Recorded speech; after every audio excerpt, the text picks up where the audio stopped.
hear people say, your future's bright. But after this past year, I wonder if that's still true. When I see the news, sometimes I'm overwhelmed.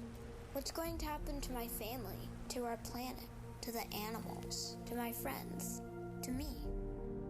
Make no mistake, we are in the midst of the fight for our lives, for our planet, our people, and our shared future. Around the world, we are grappling with an unprecedented pandemic, confronting fires on our hillsides, floods in our streets, and entrenched systemic inequality.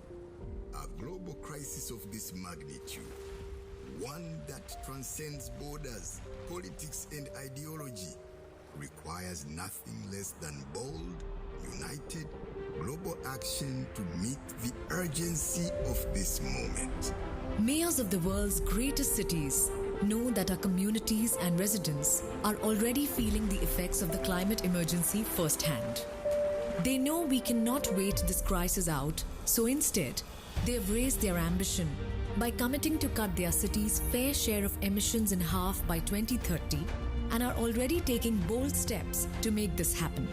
Mayors are delivering on a shared vision for a green and just recovery from the COVID pandemic that puts equity and inclusivity at the heart of our decision-making, prioritizes investing in crucial public services, creating good green jobs, supporting essential workers, ensuring access to healthy and sustainable food, and giving public spaces back to people and nature.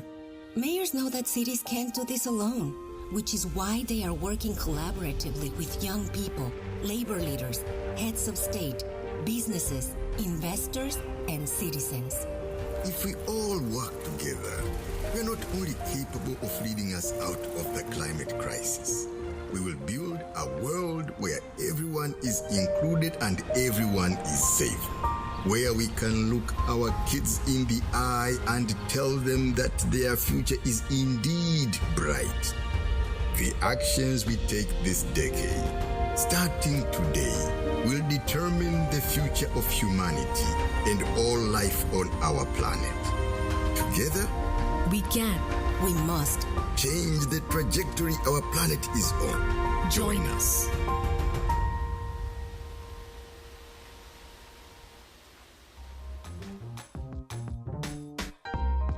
Hello, welcome to you all.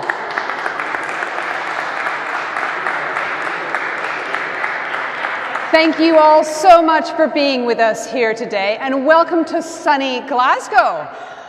Welcome to Glasgow City Chambers for our last big chance.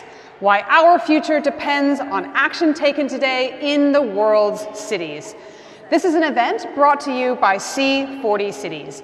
C40 is a network of almost 100 leading mayors taking essential, urgent, and collaborative action to cut their fair share of emissions in half by 2030 and create a future where everyone can thrive.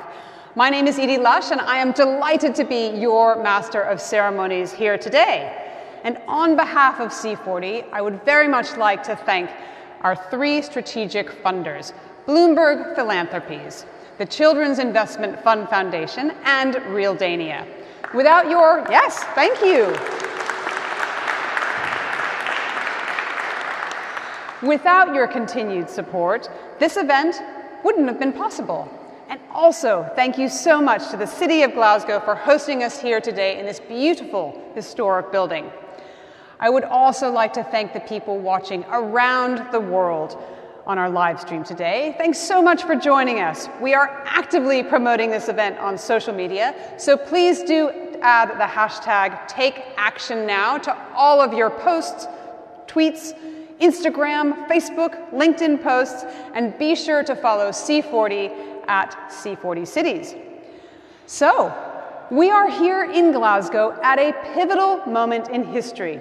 There has never been a more momentous UN climate change conference than COP26. I urge, as does everyone here today, countries to enhance their commitments to reach bold emissions reductions, to secure global net zero by mid-century. If nation-states come up short or don't follow through on their commitments, we are headed for dangerous global temperature rise. Very serious consequences, not just for us, but for the living world around us. And there's another story here, one of action, one of collaboration, one that others can and should learn from. That's because while national governments are negotiating, the world's mayors are taking action, delivering health benefits for their citizens, creating jobs, and tackling systemic inequality. Those mayors have been providing the bold vision and political leadership that this moment absolutely requires. They are the ones showing the world that building a fairer, a healthier, and safer world is possible, both for current and future generations. I find that can-do attitude of cities and the mayors who lead them incredibly inspiring. They are sending an important message to the world that if we work together across all aspects of society, maybe we can turn the tide against the climate crisis. We must try. So, I now have the great honor of introducing the leader of Glasgow City Council. Councilor Susan Aitken is our first speaker. She's been the leader of Glasgow City Council since May 2017. And for her work to deliver equal pay justice for thousands of women in the city, she was awarded Scottish Local Government Politician of the Year. In addition to hosting COP26, under her leadership, Glasgow was named a Global Green City and the European Capital of Sport for 2023. Thank you so much for hosting us here today. To Councillor Aitken, and the floor is yours.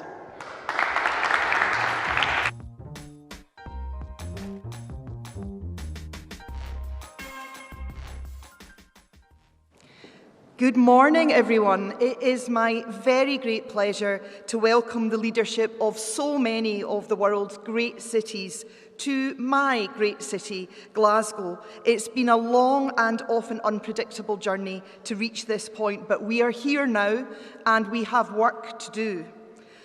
Over the past 2 years, Glasgow has found ourselves at the forefront of global conversations about the critical importance of cities in addressing the climate emergency.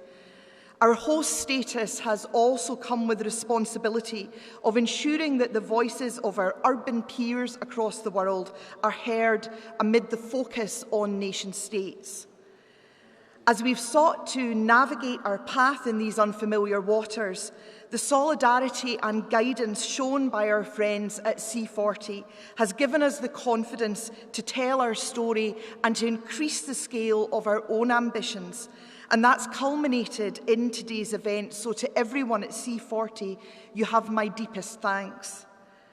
Over these coming days, we have our greatest opportunity to launch a sustainability revolution, one with social and climate justice at its heart, a revolution in which cities have already been leading the way. Both the greatest challenges and the greatest gains for carbon neutrality are found within the world's cities, and so too the greatest opportunities for environmental, social and economic renewal. Glasgow, like so many of our peers, is absolutely committed to making this decarbonisation transition a just transition for our workers and communities. The success of this most crucial of summits can't just be measured by pledges or policies. The real task for this COP is to agree on how we deliver our decarbonisation ambitions. Limiting global heating to 1.5 degrees or even making significant progress in that direction cannot be delivered without empowering cities, the world's heat maps, but also its innovation powerhouses and agents of change. I'm sure you'll share with me the hope that a clear outcome of this COP is practical action to enable cities and city leaderships to shape the solutions to secure our collective future. And that has to include our involvement in the discussions about stimulating the finance that invests in urban low-carbon infrastructure. The scale of investment required to create modern, resilient, sustainable urban systems and economies is huge, but of course it will be dwarfed by the cost later if we do nothing now, a cost that will be far more than just a financial one. We have our plan for what comes next, the Glasgow Green Deal, harnessing that same aspirational and transformative spirit that's seen Glasgow continually rise to meet and overcome the challenges of our past. It includes our Green Print for Investment, a prospectus spanning £30 billion worth of the interventions we need to make to decarbonise our city's homes, energy systems, transport, infrastructure, industry and public realm by 2030. With the financing of transition a critical and prominent area for discussion over these coming days, I obviously want our Green Print to make potential investment partners sit up and take notice of Glasgow. But I also believe that this quintessential city in transition can provide a template for what the urban solutions to the challenges of sustainability look like. As I told the delegates at the opening plenary on Sunday, if a post-industrial city like Glasgow, still living with the legacies of our high-carbon past, can have a plan for net zero by 2030, then there should be no limit on their ambitions either. I want to conclude with mention of something of which we should all be proud. In the 6 years since the role of cities in addressing the climate emergency was properly recognised in Paris, in no small part thanks to the leadership then and since of our colleague Mayor Hidalgo, it's we who have so often created the momentum, transforming aspirations into action to secure a safer, cleaner and more equitable future. Often, it must be said, in the face of very different agendas from national or federal governments. We are finally here in Glasgow, with renewed hope that the world can again coalesce around agreement on bold climate action. Cities like ours are where the race to net zero will be won, because while nation-states pledge, cities deliver. I'm very pleased to introduce today's next speaker, Mark Watts, the Director of C40 since 2013. During this time, C40's importance to climate action globally has grown significantly, and indeed C40 was name-checked by the Prime Minister of the UK, Boris Johnson, a predecessor, of course, of C40's forthcoming chair, the Mayor of London, Sadiq Khan, at a breakfast he held this morning for leaders in the Blue Zone. And rightly so, the significance of C40 and its work needs to be recognised.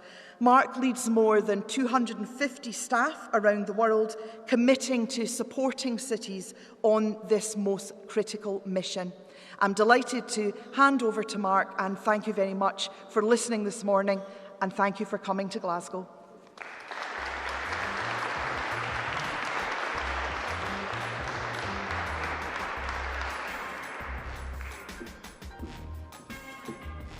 Thank you, Councillor Aitken, first for welcoming us to this extraordinary, historic venue. And I think I speak for everyone here from C40. We feel very much at home here, hosted by a city government with a target of net zero by 2030. So my job is first to welcome everybody on behalf of C40 cities, both here and watching us all around the world online. A big warm welcome, and then to set some context for today's proceedings. I'm not going to talk about the COP itself. I think we've all seen that there has been some real progress in setting better long-term targets over the last year, but we're still a very, very long way off the immediate, big, rapid action that we need to tackle the climate crisis. But I don't want to dwell on that, because for our part of the climate movement, a movement to enable humanity to break through to a fairer, more sustainable civilization, rather than break down under the pressure of the climate emergency, the city's climate movement, the picture is quite different. It is, for me, endlessly inspiring to be working with a group of political leaders in C40 whose climate policies are first genuinely science-based and who understand that a global crisis like the climate crisis can only be solved by global collaboration. And while there have been a lot of reasons to doubt that global collaboration is possible over the last few years, genuine internationalism is vibrantly alive in C40. And it's not only vibrantly alive, but it's withstood the test of a different global crisis, the COVID pandemic, over the last year. And one of the principal reasons that I think we've been able to do that is, and in fact, that C40's, the collaboration between C40 mayors has visibly grown stronger, not weaker, through that crisis, is due in large part to the extraordinary leadership of the person I'm going to introduce in a few minutes, our now outgoing C40 chair, Mayor Eric Garcetti. And I vividly remember the conversation that we had just after the global pandemic was declared. And we decided that we would immediately divert all of the resources of C40 that we could to supporting cities to help each other through that pandemic, and then to call a meeting of all the C40 mayors to start organising the concrete, practical ways that they could help each other, whether that was devising the first lockdowns, managing track and trace, to sharing PPE between cities. And I'm sure Mayor Garcetti is going to talk about that himself. But for me, despite the very desperate circumstances, it's one of the most uplifting moments of my entire career to be part of that call. And it really brought home that no mayor in C40 is ever alone in confronting any problem.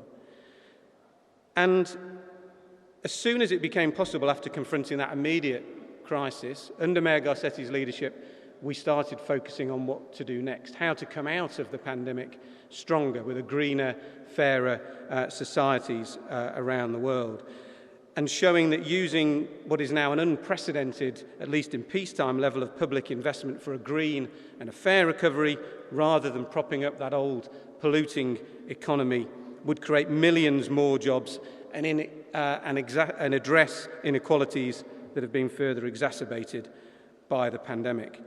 And what really struck me working with Mayor Garcetti through that period was that we were in a position to pivot very rapidly, change everything to be focusing on COVID and inequality, because Mayor Garcetti had already set the keystones of that approach in place, the keystones that matched the moment. So that is a science-based leadership within C40, with leadership standards that have been ratcheted up under Mayor Garcetti's leadership, so that to stay a member of our club, every mayor not only has to have a science-based target consistent with maximum temperature rise 1.5 degrees, but to show that they're taking the action to deliver it year upon year. And putting equity and climate justice at the heart of all of the initiatives that we do, very much started by Mayor Hidalgo, and making C40's mission to lead a global Green New Deal. Tackling inequality and injustice at the heart to ensure that the majority of people, starting with the most vulnerable, are better off right now as we take the measures to tackle the longer-term crisis of the climate emergency. And it's something that Mayor Garcetti could lead because he had the credibility of the LA Green New Deal already started at home. But most of all, as I promise I am going to introduce Mayor Garcetti in a moment, what I think has characterised his leadership is a really deep and genuine commitment to collaboration as the basis of progress. And I see that in the way that he works and has encouraged C40 to work with people outside of City Halls, creating a global youth and mayors forum, which Mayor Lopez co-chairs, bringing together youth leaders with C40 mayors to make that global Green New Deal a reality. His personal drive to ensure that every mayor feels part of the C40 network and takes on a leadership responsibility. I know every mayor sitting here has had one of those calls from Mayor Garcetti asking them how they are going to step up.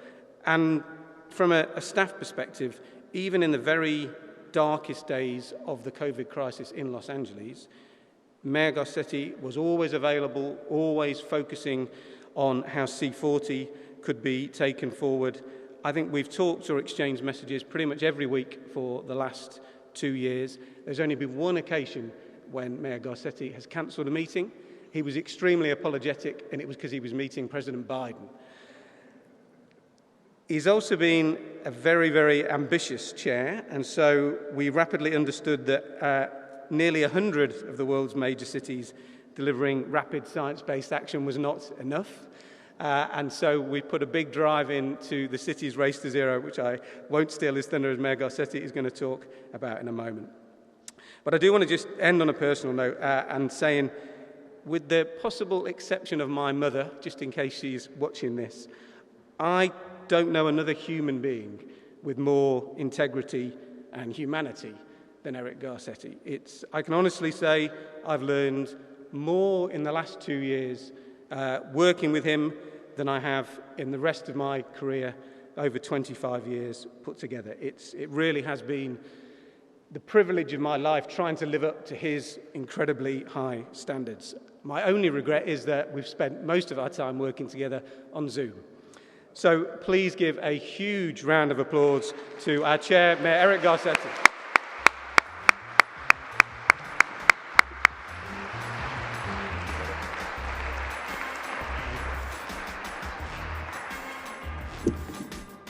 Thank you so much, Mark. You brought tears to my eyes, as all of us who are in public service so often have to put on our public face. It's nice to connect from the heart, and I feel the same way about serving alongside you.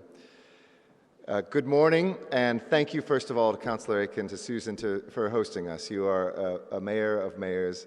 You are an extraordinary leader. Thank you for having us in this beautiful place here in front of the world's largest television, which we've bought a small forest in the Scottish Highlands to offset the emissions from this alone. But thank you so much for the amazing work that you have done, for hosting us so beautifully. We know how much work goes into hosting, so thank you for your beautiful words as well. And to my fellow brother and sister mayors, Annie Hidalgo, who laid the foundation for my chairmanship by her incredible chairwomanship, it has been an honor to serve alongside you and each and every one of you who I know has traveled from so far to be here, to our staffs, to our supporters. You know, oftentimes we think about our service as mayors as being quite lonely and solitary. People look up to us, people ask us for direction, but I think it's when we come together that we realize that we are not alone, a theme I want to come back to a little bit later. When we were looking ahead to this moment, Mark, a year ago, I knew C40 had an immense opportunity and responsibility to show up at COP. And I love your framing, Mark, because this isn't so much about what's happening there. Oftentimes, citizens of the world look to their quote-unquote leaders to deliver change, instead of understanding that change comes from each one of us as human beings. Whether we have a title for a short period of our time as elected officials, as CEOs, as leaders of organizations, at our schools, those titles are less important than what we as human beings can do at any given time. And to show that the citizens of the world citizens of the world live in cities, and joining together with our partner networks, we have set our eyes on the North Star of the change we need to bring about in order to save our planet. This global emergency demands this moment. That's why I'm so proud that C40, for the first time, we've really gone a little bit outside even our own tribe, together with ICLEI, the Global Covenant of Mayors, CDP, UCLG, WWF, and the World Resources Institute. If you want to think of yourselves as a movie, this would be the Avengers. And we called all the different groups, all the different superheroes together to address this threat and to launch the city's race to zero. And we partnered with United Nations high-level champions for climate action to build a movement of global cities committed to reaching net zero emissions by 2050 and to cut our fair share of that in half by 2030. That's the end of this decade, my friends. To me, that makes me nervous, and to me, it makes me excited. That's this decade in which we will deliver the proof that we are halfway there already. And so when I went to Mark and I said, well, maybe we could go a little bit more than 97 cities, I'm sure he thought, well, okay, we'll get double that or triple that.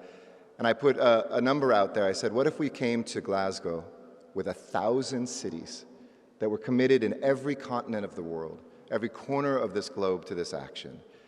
It's been a lot of hard work by a lot of mayors here, by a lot of people who have stepped up in our networks, like Tom Cochran's here from the U.S. Conference of Mayors, Kate, her work with, in my country, climate mayors. And I'm proud to announce that today we have 1,049 cities that have stepped up to commit to this covenant. You can see it right here.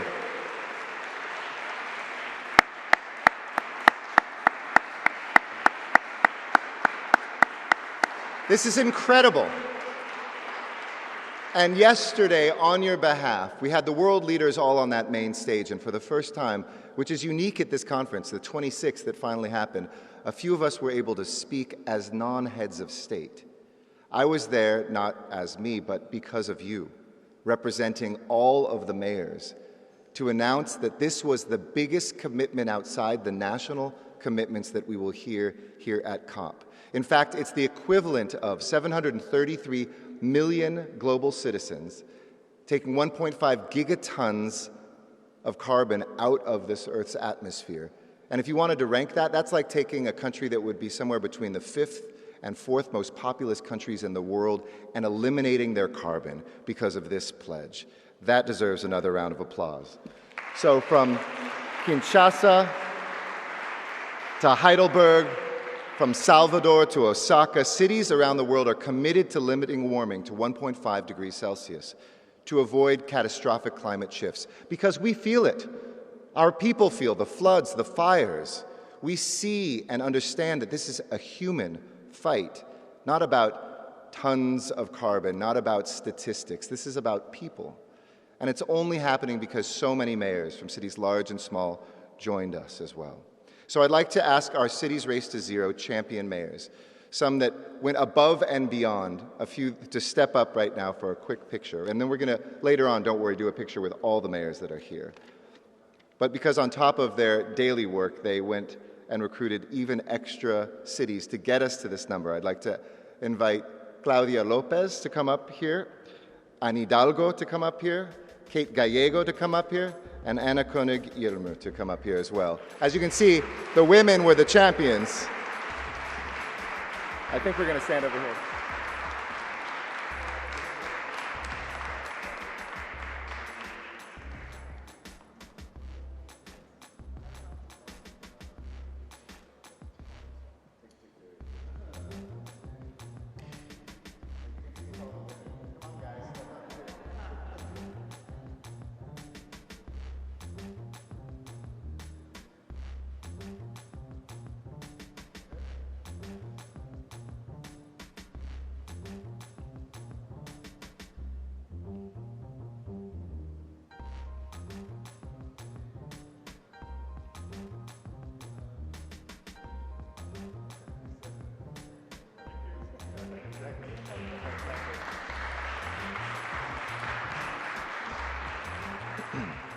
Thank you again to our champion mayors, alcaldesas, and all of our Cities Race to Zero partners, and all of the mayors who stepped up. I know a lot of you called the neighboring city or another city around the globe to make us get there, but this is an incredible piece of history. When I was backstage yesterday, I was thinking, I was the most popular speaker yesterday because I was the last speaker. So when I was backstage by myself, I was thinking about my daughter, Maya, who's 9 years old, who might ask, or maybe her children will ask, what did you do, Daddy or Grandpa? And I thought that we all can say, we were here and we did this. So thank you again to everybody who has taken time here today. We know quite simply that this is, as the United Nations has told us, a code red emergency. 2 years ago, we gathered in Copenhagen for the World Mayors Summit. And we decided in that year, 2019, we would look at the 2020s as a decade of action, the climate decade, and that we would write a global Green New Deal written by the world's mayors. 6 months later, everything turned upside down. The world changed for all of us. A pandemic hit our cities. It brought suffering and loss, greater trauma than I think we've ever experienced in our lives. I know for mayors, we picked up the phone to talk to families of our citizens who have died. We saw friends and coworkers in the hospital. We've lost so much, not just our economies, not just our people and our lives, but we feel like we were cheated out of time. 2 years almost has just gone by. It's been an excruciating road, but as Mark said, one of the things that got me through it was this network of C40. To be able to travel this road together with my fellow mayors, and that Zoom call that Mark mentioned, probably one of now 10,000 that we've done, but still the most moving one I've ever participated in, when 50 of us nearly came together at the beginning of that pandemic, as I shared with the Executive Board last night, where we saw what drive-through testing was in Seoul, Korea, and we heard what it was like to have hospitals filled up in the hallways and people dying. And, Sadiq told me yesterday about a meeting he had with his national government, in which he was describing how mayors and cities were sharing this information hourly, whereas national governments were sometimes taking weeks and months to figure out how to get this information to one another. I don't overstate this to say that I believe that the work of the mayors here through C40 saved millions of lives. Millions of lives.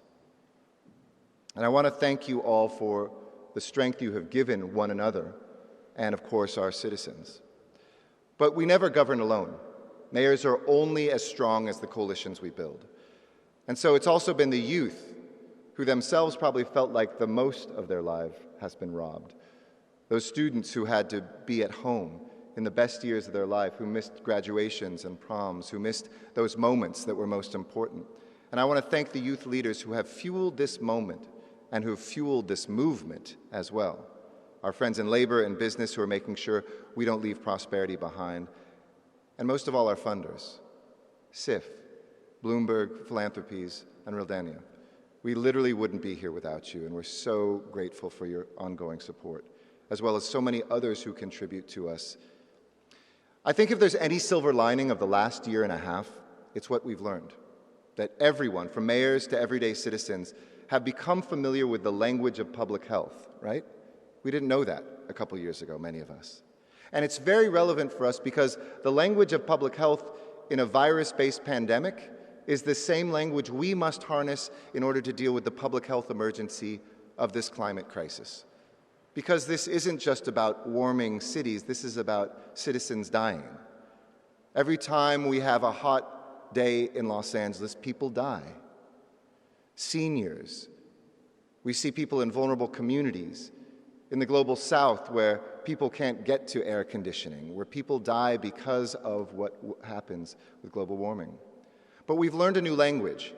Certainly with a pandemic, we know how to track case numbers in our cities, stay in close communication with each other, figure out how to build networks.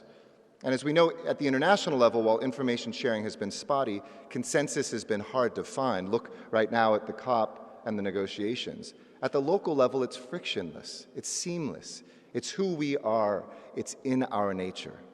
And that's the thing about mayors. We are intensely proud of the cities we represent, right? We all represent the best city in the world, don't we? But each one of us also speaks a universal language and have an unbreakable bond and loyalty to one another. We know that what happens in Joburg affects Los Angeles. We can be sure that what works in Mexico City can be applied in Seoul. And so in the face of this unprecedented crisis, I challenge you all to continue to collaborate even more, communicate even more, and innovate even more. And most of all, it is time for us to accelerate. We can brag we are doing more than any other level of government, but we need the humility to say none of us are doing enough. None of us are doing it quickly enough, deeply enough, and we're not doing it with enough commitment. If, as Mark has mentioned to me, $13 trillion in this globe has been mobilized in less than 2 years to address a pandemic, but we can't find $100 billion a year globally to finance the global south and the needs of climate change, something still is wrong. 2 years after we announced the decade of action, it's clear this needs to be the decade of exponential action. When I told Mark and the C40 team that we would come to Glasgow with a coalition that was 1,000 cities strong, I'm sure it stressed him out. But we did it. It stressed Anna out. Instead of thinking about our organizations, though, and the size of our geography and cities, we focused on the planet, and we found each other. We all stretched a little further each day to get a goal that seemed out of reach. All over the world today, my friends, cities are stretching. Because though we are often referred to as the laboratories of progress, you've heard that before, I think we're more than that. We are the factories of the future. We are deciding and implementing the actions about how we heat and cool our buildings, how we move around in transportation networks, how we generate our electricity, and so much more. 2/3 of C40 cities, like so many cities that are here today, have set targets that meet or exceed the Paris commitments on time or early. There is just one nation in the world, the Gambia, that has done the same. And I say that not to shame my nation or any other nation, but to inspire them. Because what are nations made up of? Cities. The Greek word for politics comes from the same word as city, polis. People came to the city to engage in politics, not because it was a dirty word, but because it was a necessity of life. And the city itself came into being to preserve life, but it exists for the good life, as Aristotle once said in politics. So now we must define both our survival and what the good life means. In other words, will we have an Earth? And if the Earth is here, how do we make sure everybody prospers in it, that no one is left behind? That is the promise of a global Green New Deal. And we can be proud that cities are doing more than any level of government, but still we need to do more. So I have a simple message to conclude my remarks today with. Whatever you think is impossible, whatever scares you most, do it. If you've been on this journey for a while like I've been, what seems like a bold promise this year will seem meek next year. What you think is absolutely impossible or too expensive to do will be absolutely possible and cheaper than you imagine in the next decade. Show courage. Your people have elected you to show courage. Mike Bloomberg told me when I first became mayor, he said, "Mayor, the decisions that people look back on now, that they are most proud of me having made, were the ones that they most disliked at the moment." It's a tough place to sit as leaders, to make decisions that people say, don't do that, don't build this, don't change that, don't make me pay for something now. But the cost of inaction is too much. And if you don't think it can be done, I said from the stage yesterday, if you think we are just mayors selling snake oil, if you don't think you can electrify your bus fleet, go to Shenzhen and see it. If you don't think you can cut the pollution in your city center in half, go to London and breathe it. If you don't think that you can plant 1 million trees while creating jobs and supporting local businesses, go to Freetown. And if you don't think you can make an electricity network that is 100% powered by renewable energy, come to Los Angeles and watch it happen. In other words, we are the testament, the material incarnation of what our aspirations at the national and international level are today. We are a stubborn species. We want to live. We want to survive. We want our children to do better than us, and we want to make progress. And in the midst of a crisis, as we've demonstrated in this last year and a half, and it certainly isn't over, we will find a way forward. We developed COVID vaccines in record time, so don't tell me we can't find proven alternatives to coal. We figured a way to keep our businesses open when we couldn't visit them. We moved our restaurants outdoors, our classrooms online, so don't tell me we can't have zero-carbon buildings. We set up drive-through testing, eventually mass vaccination sites that we still need to bring to the global south. Vaccine equity is still alive and well, my friends, but we showed that in some places, so don't tell me we can't phase out single-use plastics.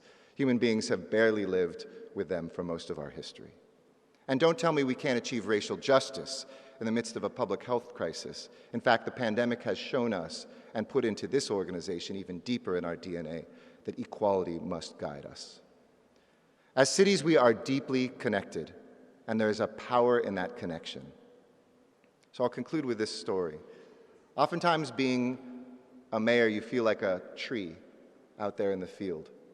It's a beautiful tree that blossoms, your unique strength of your timber. But every summer, my family and I would travel to the state in America of Wyoming, which is a vast open space. And I used to ride a horse up into every single day for about 8 hours and go up into the beautiful aspen groves. These are trees that are similar to birch trees here in Europe. They've got a white bark. In the late months of the summer, the leaves start changing from green to yellow and to orange and to red. And the thing about aspen trees is you look at them and you think each one is separate, just like our cities. But they have different sizes and appearances. They're spread across many acres. But research showed us over time that these are not solitary trees. They, in the forest, are a single organism with interlocking roots. You see, the mature ones put all of their energy into an enormous shared root system so that new sprouts can be formed, so that the grove can grow and regenerate and live for hundreds, even thousands of years. That's what C40 is. That's what this network of mayors and cities is. Our roots are joining together, my friends. We are part of a single living organism.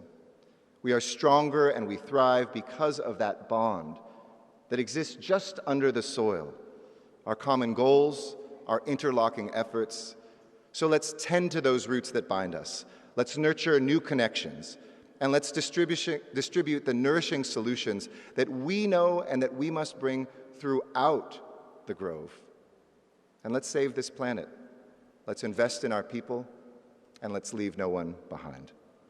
Thank you very much.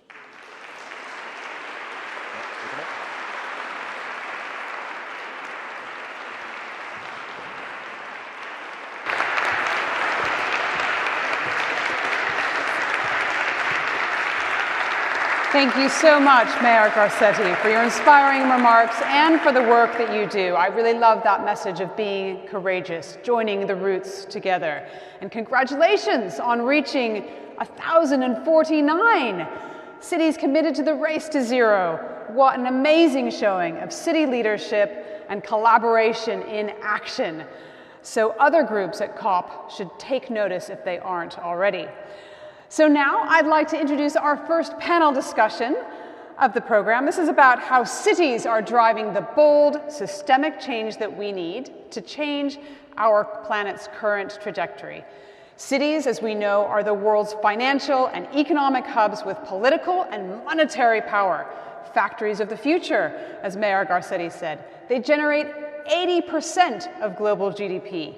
They're major contributors to emissions globally, but they're also driving innovations and scaling sustainable solutions. So let's bring up our 4 mayors from around the world to talk about the climate solutions that they are implementing. Please do welcome to the stage Mayor of Bogota, Claudia Lopez.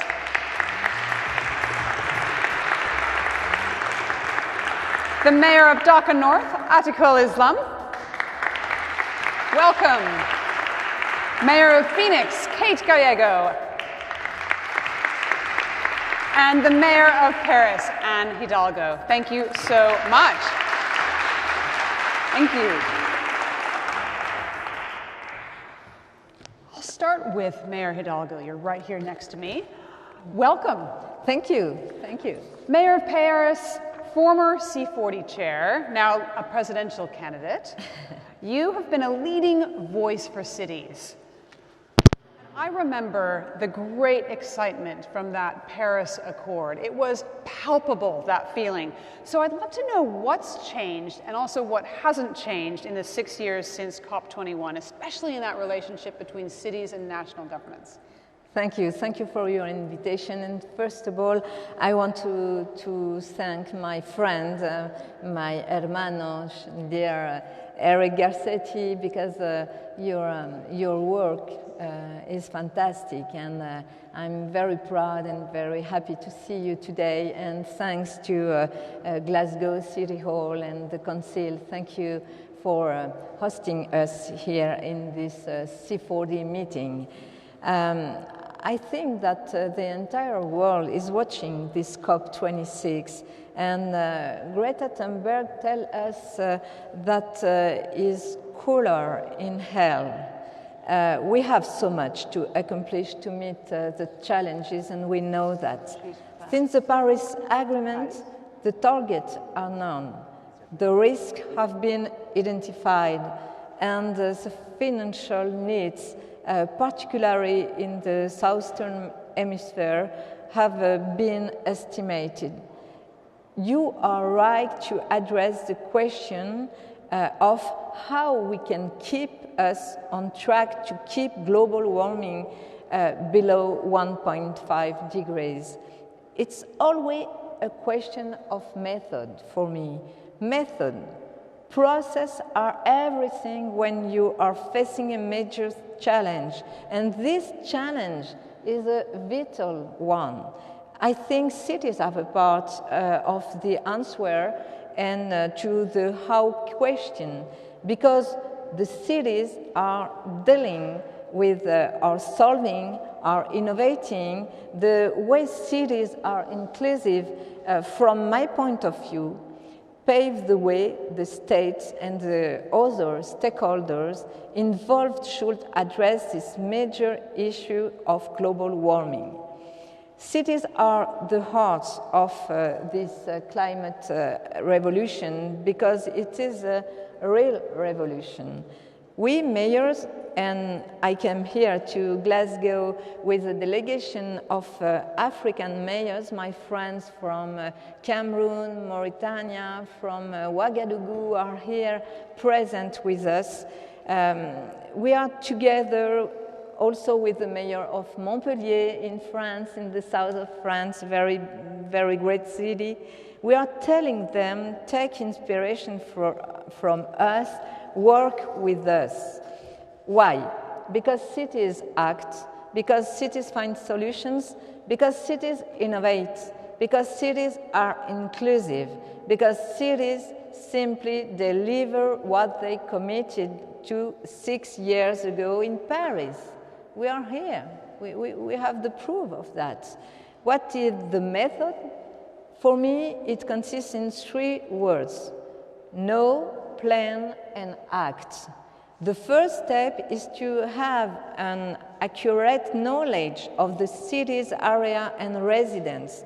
Paris has funded the Climate Academy, a public service, a school free of charge, and a place where one can understand and learn about climate change. The second step is planning. We have to planning. It's crucial. In the central part of it is the central part of the mayor jobs. It should be at the heart of political action. If we want to succeed, we have to plan decarbonization of our lives, housing, transportation, food supply. We have to set objectives to measure the results and to share the results with citizens. And the third step is action. Action. We are activists. We mayors are activists. To succeed, we all know that social issues are keys. We should help and take care of the middle class and the poor.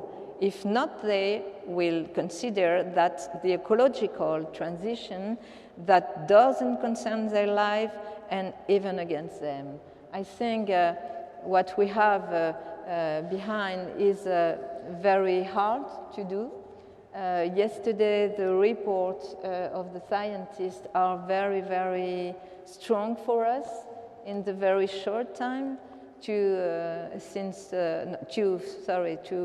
2050, the world will be very, very bad for the humanity, and we have to act now for the generation, for our children, for our grandchildren, and we have to be optimistic because we're still alive and we are stakeholders and we are makers. But we still to say to the private sector, to the national government stop to talk, act, stop to talk and act now. Stop talking and walk.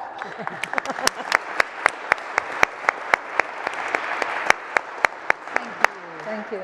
So you mentioned inclusion there, and speaking of inclusion, delighted to see the number of women on this panel. Of course, you're very welcome, Mayor Islam. So let me go actually to Mayor Lopez now, because you mentioned solutions, innovations, Mayor Hidalgo. What actions are underway in Bogota now to reduce emissions from transportation in particular? And tell me about the green jobs being created. Well, thank you so much for the opportunity to Mayor Garcetti and to all our fellow mayors around the world and people visiting COP26 to take action. So what are we doing in Bogota? Let me start by saying, I think the first and most important thing we need to take into account to call people into action and to act ourselves is to make sure that we have an inclusive social new global deal as the base of a sustainable green global deal. And coming from the Global South, that's quite important. But I will say that it's not only for the Global South, it's for the entire world. Without social inclusion, we're not going to have sustainable development and a Green New Deal. We need to meet and pay the social debt in our cities, particularly for the youth and women, and at the same time, preventing the planet from crashing in the climate emergency that we have. So what are we doing? I will say the same thing that we did to deal with COVID, which was to recognize the emergency, to listen to the scientific community, and to define actions and policies based on scientific knowledge. So we know this is truth, and we need to tell people the truth and to face it and to prepare to have collective action. So the first thing that we did last year was to declare climate emergency in Bogota, setting specific goals and actions that not only my government, but the governments of Bogota in the future should to take in order to meet our decarbonization program. That was the first thing. And I'm very proud that we were able to do it not only to an executive decree, but by an agreement of our city council member. And it was proposed by the opposition and the government coalition, because this is not about one party taking action and the others opposing this action. Climate emergency is an emergency for everybody, and it requires political agreement beyond differences. So that's the first thing.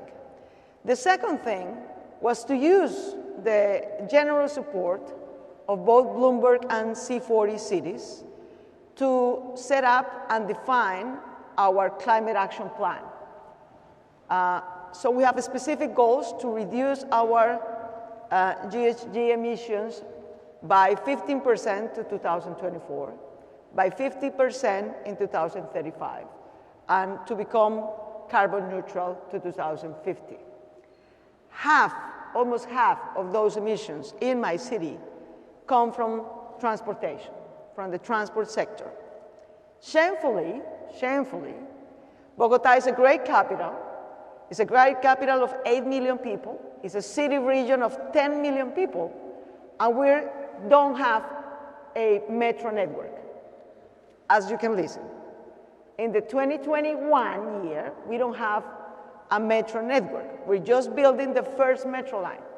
So we need to do in the next 50 years what we should have done in the last 50, which is to build a public transportation system that is decarbonized, that is based on at least 5 metro lines, 2 regional trains, 7 cables, and a fleet bus system which is electric. Right now we depend on buses only. So we started by that. The third action that we take is to transform our bus system into at least an electric bus system while we build the regional metro network and the subway metro network and the cable metro network. So at this moment, we have 1,485 buses, electric buses, which is the largest electric fleet outside of China. That's the first thing, because that's what we do and that's what we have right now. So we're going to electrify the bus system while we build the rest of the network. And that will reduce almost by half of the emissions, because they came from the transportation sector. The fourth thing, that Bogota is well known in the world to be the biking capital city of the world. We have 560 kilometers of dedicated bike lanes. By the end of my government in 2024, we're going to have 800 kilometers. And in the next 15 years, we're going to have 1,000 kilometers of bike lanes, dedicated bike lanes. So let me tell you how important it is. Today, 8%, between 7 to 8% of daily travels in Bogota are done biking. That's as much as the first metro line number of travels that will be carried in the first metro line. So this is not, this is not for sports or entertainment. This is actually a way of transportation. The fifth thing is pedestrians. That's a big fight to redistribute public space according to the users and also according to clean modes of transportation. Pedestrians made 25%, roughly. 1 out of 4 daily travels in Bogota are done by walking. But pedestrian space is the worst in Bogota. So we are redistributing public space. First for pedestrians, then for bike users, then for clean public transportation, and lastly for other modes of transportation. But this is a big, not technical, not scientific, this is a big political fight. Cars using fossil fuels accounts only for 14% of Bogota's travels. 14%. But they use 85% of the airspace. 85% of the airspace. So redistributing public space for clean modes of transportation, in that order, pedestrian, bike users, or other forms of alternative transportation modes, and clean public transportation is key, both for social equity, but also for sustainable Green New Deal. So the fifth element, beyond transportation. Half of our emissions came from the transport sector, but the next level is into the waste management issue. It accounts on between 13 and 15 of our emissions came from the waste solid, and we have such a great challenge there. We're still using landfills and buried waste, solid waste, which doesn't make sense at all. So we have a strict plan, and I hope to visit soon my dear friend, Mayor City Stockholm, that we're working with the Sweden government. They are helping us with technical support and financial support to transform our solid waste management into waste to energy in the next 15 years as much. So that's the fifth thing. And I will say the last thing, we had this great opportunity. It just happened by chance, but we're trying to make as much of it. The Land Use Master Development Plan was supposed to be approved 17 years ago. And we haven't been able to reach a political agreement to update the Land Use Master Development Plan to include these climate change goals, these climate emergency goals that we declared this year, to include these projects not as my government projects, but as the city projects for the next 20 years. So hopefully we presented our new master development plan, which is a new social and green deal. We presented before the city council a month ago. They are discussing it as we speak here, and we hope by December we're going to have a new land use, eco-urbanism, climate change approach, social and green approach approved in Bogota. Amazing. So with that package, I hope Bogota will lead the example not only for our city, but for Colombia and also for our region. Thank you. Fantastic. Thank you. Why don't we stay in the global south for a moment? Mayor Islam, Dhaka is a major metropolis, and it is experiencing its fair share of very serious climate impacts. We've seen people dispersed by extreme weather, and as C40 Vice Chair, you have chosen to focus on migration. So I would love you to say more about why this issue is so important. Thank you. Thank you very much. Good morning. First of all, I'd like to give thanks to my friend, to Eric Garcetti, and really, we are going to miss you. I am going to miss you too. And under your leadership, today there's thousands, all the mayors are into this platform. Thank you very much, Garcetti. And of course, I'd like to give a special thanks to the Mayor of Glasgow, dear colleagues, and very good morning to all of you. Well, climate change is a very real issue. That is the real issue. And of course, the world leaders must talk less and show more action now. That should be our action, not tomorrow, is now. Otherwise, 25 million people today in Dhaka city, 25 million people now at this moment. And within next 10 years, if we cannot solve these issues, it will be 50 million in Dhaka city. Now, at this moment, in Dhaka city, where I'm the mayor, 50,000 people are living per square kilometer. 50,000. And it will be 100,000. Dhaka is the heart of Bangladesh, is the capital, and Dhaka is the economic center of Bangladesh. Being a father of the city, I cannot say no, and to my own people. And look, and at the world leaders, I will say that please look into this matter. Our Honorable Prime Minister, she is accepting 1.4 million refugees from Rohingya, and they are staying in Bangladesh at this moment. So if our Honorable Prime Minister can accept the Rohingyas refugees in Bangladesh, being a mayor of Dhaka city, why not I accept it from the other side of Bangladesh, come into my city? That's a big challenge. And why they are coming to Dhaka city? Why they are coming to the capital? Because the rising of sea level. Rising of sea level, they are destroying all the coastal areas. I'm requesting to all my fellow members and the world leaders, please come and visit the coastal site.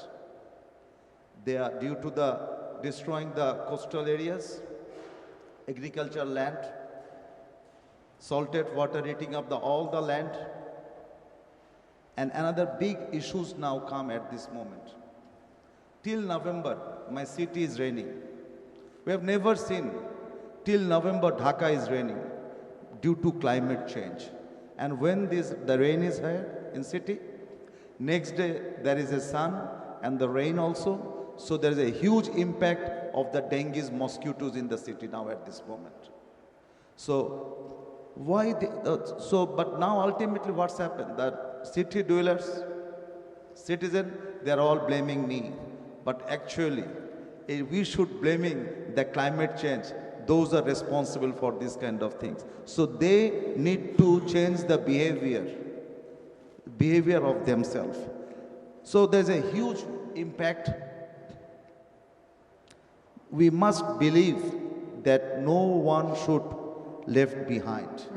That if we believe by heart, not by talking, and we must believe that this is very important. In my city, there is a people who is driving the Porsche car, BMW, and there is city, they don't have the food. So being a mayor of the city, no matter what, I have to accept it, all of them. There is a huge challenges, as I mentioned a few days back, and I've seen in the United Nations that it is very important that no action, then our children will be disappeared like dinosaur. Right. That is the truth. Every day, I am welcoming my people for the climate change. At this moment, every day, 15,000 people are coming in my city. Every day. It's a huge, the world leaders, just think about it. Every day they are coming. And I have to provide them. Why they are coming? For the income generation in the capital. Okay. So when they are coming, they are very resilient. So we need to give them the training for skill development. Okay. If you don't give them the skill development training, then it will be very chaos. Number 2, I have to provide them the housing. Number 3, ensuring the public health. Number 4, very important for education. Okay. So these are huge responsibilities. So above all information, I need money to this in a planned way, in a sustainable way, and most important, in a green way. Okay. And for that reason, I'm just saying that this is the first time we are doing from landfill. We have a huge acres of landfill, but we cannot, the landfill we converted, as Bogota Mayor is saying, and I'm going to sign the first ever from waste to energy. Amazing. The first time I'm going to sign end of November. Fantastic. That is the first time in the history in Bangladesh. Because if I've been to the landfill, I'm seeing how the methane gas is from the landfill. And I'm trying my reduce to change the landfill and convert it into the economic circular economy. So that's which is very important. And I'm going to have to stop you. I'm going to have to stop you because our time is very short. Okay, so last but not the least, I just want to say we need the action and action and action. And the last, I'm just saying, very recently I'm going to open the eco park, hydro eco park. And last but not the least, was coming 4th of November in London. This is the first time I am going to declare that the green bond. Because when the Glasgow, we are doing all the city mayors are make the city green. The green bond is going to innovate it, and I'm declared all over the world come and invest the green bond to make a eco hydro park in Bangladesh. Thank you very much. All right. Mayor Gallego, Phoenix, another city hit by extreme weather, extreme heat in your case, and we know that you have been focused on creating green jobs in order to not only tackle climate change, but also recover from the pandemic. So I'd love to hear more about that issue of skill building, of creating jobs, and how that improves resilience and inclusion. Absolutely. Thank you so much. As Mayor Lopez was speaking, I was thinking about all the work she's doing, how many jobs it would be creating. Exactly. We are trying to power our economy with those green jobs as well, in some ways making some similar investments in our transit system. We are hoping to triple it, and it's been a huge economic engine. We're investing billions. Among the many great things Mayor Garcetti did was help us with the campaign to get funding. And our residents were willing to raise their taxes to make these investments. We're trying to be very intentional about where we create jobs and who we are training. So as we invest, particularly in our lower income parts of the community, we're trying to hire locally. They've also been a great source of jobs for people who have migrated into our community, so collaboration with some of the work Mayor Islam is doing for C40. I met a young man who had come to Phoenix from East Africa and had been working at a hotel, and then he was able to get a job building our transit system. He's making 3 times more money than he was before, and he and his wife decided that with this new financial certainty, they could start their family. So he gets out his cell phone and he shows me the picture of his baby. Amazing. So proud that he can provide that future with his green job.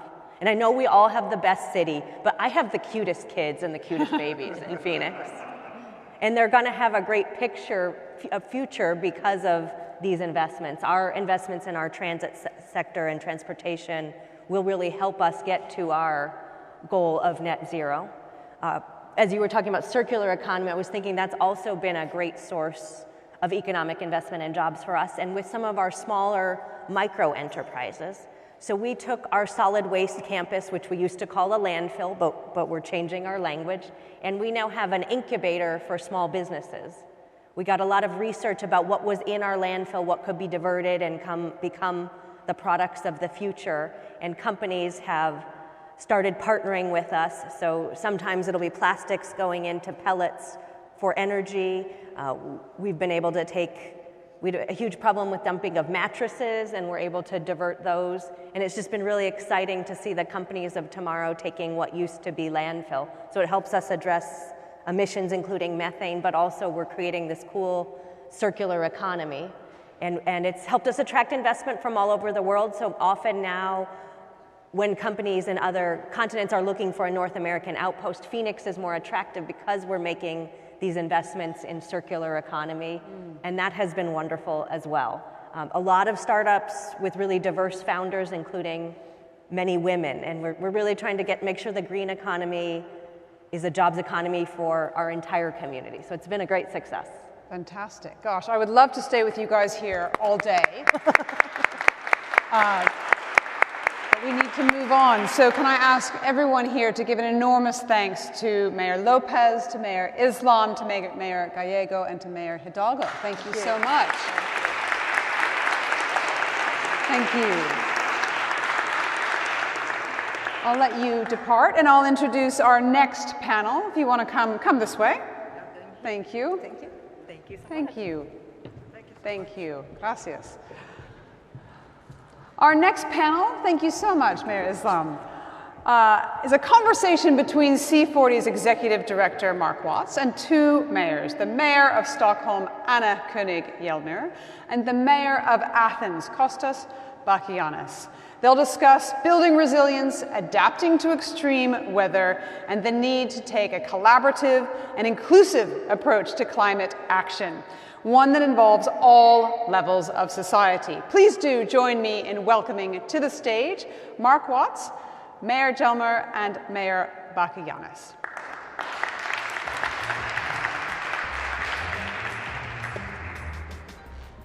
Seems to have lost the mayors on the way. Thank you.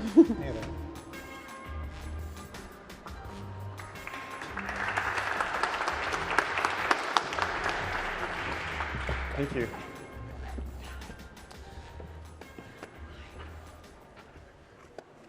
Great. So this session is about collaboration and climate leadership. And I'm going to start first with you, Anna, and I should say to everyone else, I'm not being disrespectful here, but the mayors have asked me to use first names so that I don't murder their surnames in my pronunciation. But Anna, you're as a vice chair in C40, you've taken a lead around collaboration with the business community. So just tell us a bit about why that's important to you and what you've been doing in your own city as well in terms of collaboration with business and others. So it's truly important also to financing the race to zero and also to welcome all the engagement from the business community. It's both about consumers that want true impact, but also talent attractions. Many young people today don't want to work for a specific company if they don't have sustainability as a core agenda. But of course, it's also to collaborate with the cities. So examples in Stockholm, we work with pacts. So we have both Climate Pact with 300 companies, and that's also scalable to other cities, where we work together for a fossil fuel-free city, 2040, and climate positive. But we also work with gender equality to bring in companies that want to have more gender equality within their own organizations, So we work at Stockholm, a woman's place. That's another example, and where we collaborate with C40. For example, within the initiative Women for Climate Tech Challenge, and where women with great solutions and innovation can implement their solutions in our cities. And for the moment, we have sensors in Stockholm that measures air quality. And then it's public value for the citizens because they know about where is the data and where is the pollution and how it's affected them. Another example of pacts is Electrification Pact with the car industry, and for example, now for 2030, we want to be emission-free from transport. So we work together with grid owners, but also the city and the industry for public charging stations. We have 35 parking lots in Stockholm that the city owns. We're quite a small city, international, just 1 million, but the inner city should be free from emissions from transport by 2030. So we will only procure electric vehicle after that. So it's a clear signal to the industry as well to say after that, if you want to have a construction site within the city limits, then it's electric. There's a few examples how we work together, but also to set up clear goals together with the industry and the business. Great. It's so great to hear that, how that Women for Climate Tech Challenge has turned into something quite practical and useful for you in the city. So, Kostas, turning to you, we've all seen on our screens, unfortunately, the images of the wildfires ripping through Athens, as has been the case in so many other cities. But you've gone a step that I haven't seen in many other cities. You've created now a new post of a chief heat officer. So tell us a little bit, why have you done that? What's their job, and what are you trying to achieve now in adapting Athens to these ongoing climate impacts? Well, let me say that I'm really, really happy to be here, and many, many thanks to Mayor Garcetti and C40 for their leadership, and of course to the City of Glasgow for the kind hospitality. I'm sure you've all seen the pictures of the wildfires and the mega fires in Greece this summer. Now, maybe some of you don't know that these fires didn't take place in a vacuum. They were the direct consequence of early and prolonged heat waves. Now, heat is a silent killer. Only in Greece, 200 people lose their lives every year. So we decided to take action. We instituted a chief heat officer, and we have a plan. Number one, we actually want to raise awareness through categorizing and naming heat waves. That's going to start next summer. Raising awareness is actually quite important, especially in Greece, but I'm sure in other countries, where talking about heat is like asking fish to talk about the water. Number two, we have actually brought climate change in general, and heat specifically, at the heart of every decision we take in the city of Athens.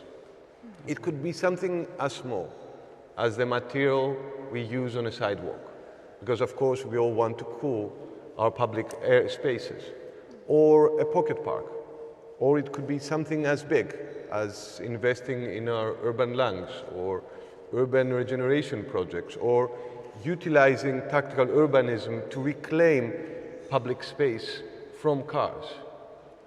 But it is very, very important that this is a strategy that we all know could well exceed the lifespan of a city administration. But it is important that it is there, it's in place with cross-party support. And of course, what is, I think, equally interesting is that for us, it is part of a larger challenge. The city of Athens is in the center of a threefold transition. It's a green transition, it's a digital transition, and it's a social transition. So for us, it's important to actually design policies that meet the needs of the day, but at the same time battle inequalities. Gender inequalities, socioeconomic inequalities, or intergenerational inequalities. Great. So you can really hear that kind of heat in every decision. It's a whole of government approach you're having to take now on climate, but also then really kind of melding the climate approach also with the equity strategy. We've only got a very short time for this session, but it was interesting, in the chat we were having in the corridor while we were waiting, you were both saying that one of the great things about gatherings like this is actually not just sitting on a panel and talking about your successes, but being able to talk with fellow mayors about the things you're really struggling with. So let's take the last few minutes. What are the things that you are struggling with and you're finding the collaboration with other mayors is really helping you? Well, I'd say that the greatest challenge actually lies within ourselves. I mean, look at what's happening with the COP as we speak. There is a growing disconnect and disillusionment between the decisions that may be taken on national level by national governments and the demands, the needs, the aspirations out there of the young people, of civil society, even of businesses. So I fully understand that it's become fashionable to speak about the time of crises, and most of us have become rather risk averse, especially with social media being what they are. But I was really inspired by what Mayor Garcetti said earlier, quoting Mike Bloomberg. He said that the toughest decisions are the ones that we're actually prouder of. So yes, we need courage, and yes, we need humility. It's important not to underestimate the incredible political capital that is within this room and is represented through this network. And Anna, I know you have much the same feeling. Yeah, definitely. And I could talk for hours about the challenges we have as well, but I will not. But I would just also say that I'm so inspired within the C40 network to see other brave mayors. Sometimes as a mayor you feel alone and single, but then you meet all these friends and they are committed and brave and dedicated. So you know that some of the toughest decisions in your city, when you take them, it could be quite a loud opposition, but then you know that there will be appreciated in the end, and it's a necessity. But of course also that we are different cities, we are different continents, we have different backgrounds, but it's so much we have in common as well. And for example, just one issue that we have discussed this couple of days is that many people still use their cars after the pandemic. They have not returned to public transport. And that we have to nudge, and I represent a city where I'm not in charge of the public transport. So what means do I have? What can I do as a city leader? But of course, how can we work together, because we share kind of the same challenges in that? So just one example of what we are discussing at the moment and learn from each other. And it's a good example out there. So I will bring back home to my city, for example. Wonderful. I'm so sorry that this session's got to be so short, but we're trying to get back on schedule, but sometimes the shortest sessions are the best. That was a really great conversation. Let's give a big round of applause to our two mayors. Thank you. Thank you so much. Thank you, Mark, and thank you very much to Mayor Jermo and Mayor Bakoyannis. The sense of urgency absolutely clear, and there is immense opportunity and potential for real change. So, up next, absolutely delighted to introduce you to our final panel discussion. This is going to look at an innovative program by Danish philanthropy Real Dania. It's scaled up climate action planning to cities and municipalities all across Denmark. The success of this program could very well provide inspiration to other countries and municipalities in developing a similar model. So please help me welcome to the stage panel moderator, CEO of Real Dania, Jesper Nygaard, and he'll introduce his panelists. Thank you.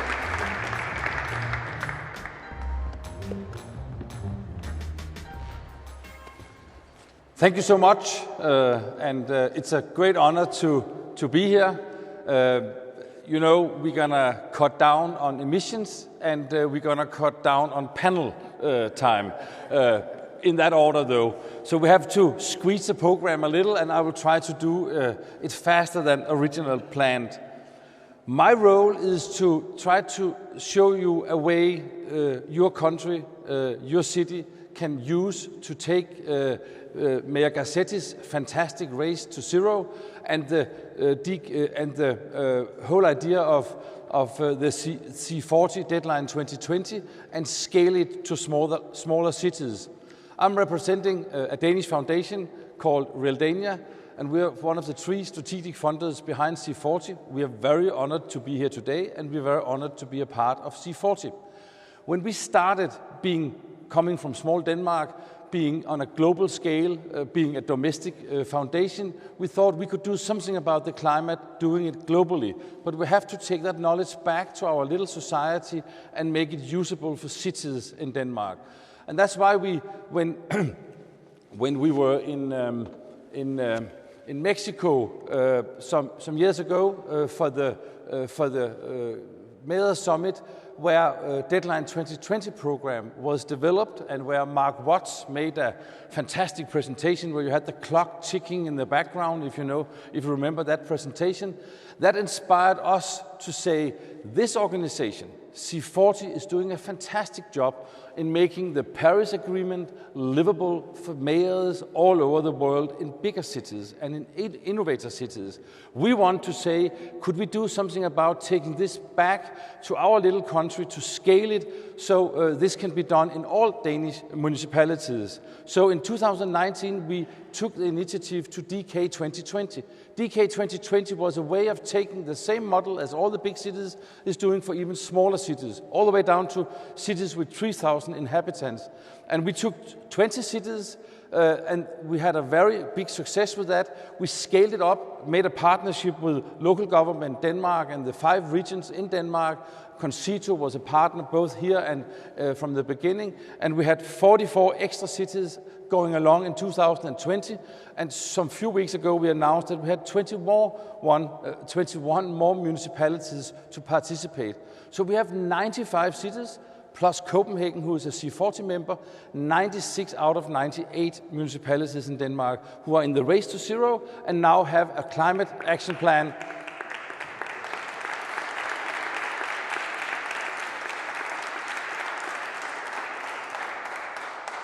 Thank you. And now have a climate action plan, or almost have one compliant to the Paris Agreement. And we just want to show you this example. Maybe you can copy it to your country, to your city, trying to do the same so we get more into this race to zero. The first one I would like to invite on the stage is one of the mayors from a smaller Danish city, Lauritsen, who's going to present how Sønderborg has done this in a bigger context with a big zero project as well. But Erik, welcome on the stage, and he will present from one of the Danish cities.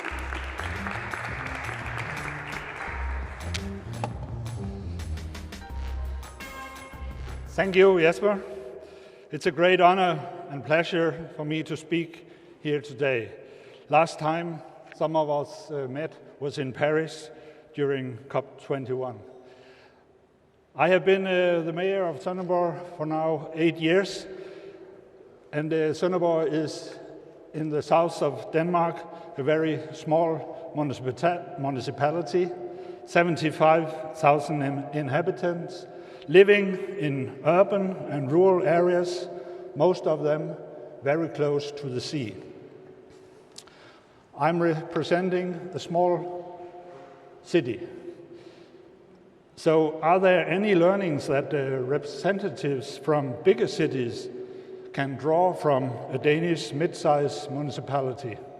Well, despite our size, we have come quite far in combating the climate challenges. We have been a Clinton Climate Positive project since 2013 and associated with C40 Climate Positive projects since 2015. Also, Sønderborg has been a front-runner in the DK 2020 Climate Action Planning Framework since 2019 in Denmark, using the same methodology platform as the much bigger C40 cities. Future and climate-oriented citizens in Sønderborg municipality already in 2007 created a vision that Sønderborg should become CO2 neutral by 2029. The vision was anchored in a public-private partnership and named Project Zero. Through the years, Project Zero has catalyzed a challenging yet exciting climate journey for Sønderborg and its citizens. From the beginning, Project Zero was based on a strong local collaboration, citizens' engagement, and growing stakeholder skills and knowledge, which has created a green Sønderborg DNA. The local politicians have been strongly committed to the Project Zero journey since its beginning. Last year, we reached our 2020 milestone with a 52% CO2 reduction since 2007. Our focus now is to reach 75% reduction by 2025, on track to achieve our zero carbon target by 2029. What have we done? We have reduced our total energy consumption with 17% since 2007. Although the companies are expanding and developing, we have reached this.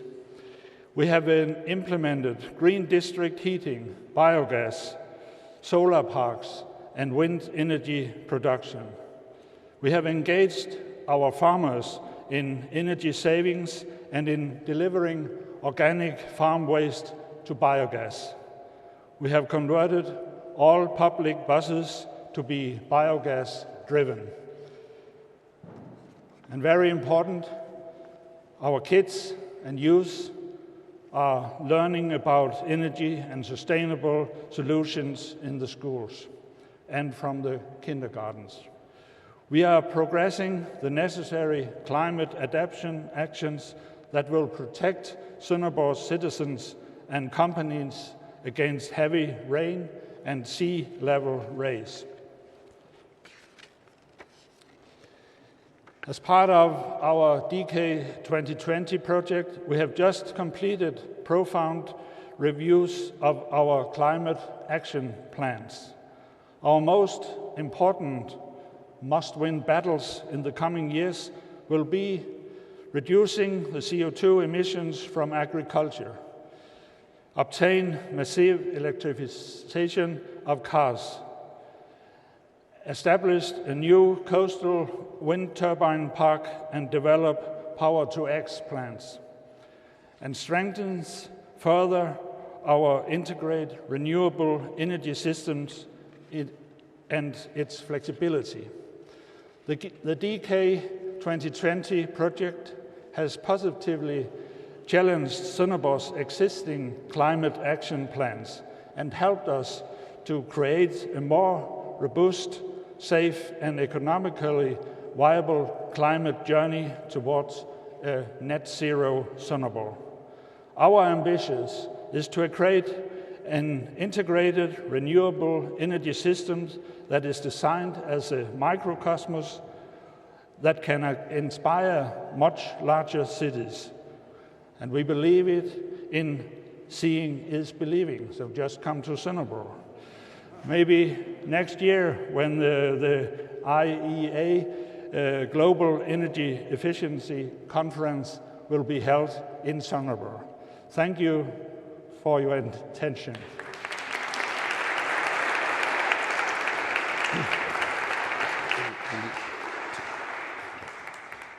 Thank you, Mayor Lauritsen, and thank you for your great leadership. It's been very interesting to hear this presentation, and thank you so much for that. We'll get you on stage, back on stage in a minute or so.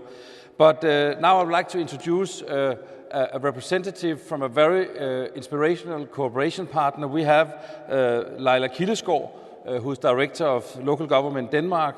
They have since 2020 been a partner on DK 2020, and we are so happy to have all the municipalities from Denmark participating in the project. So Laila, the stage is yours. Thank you.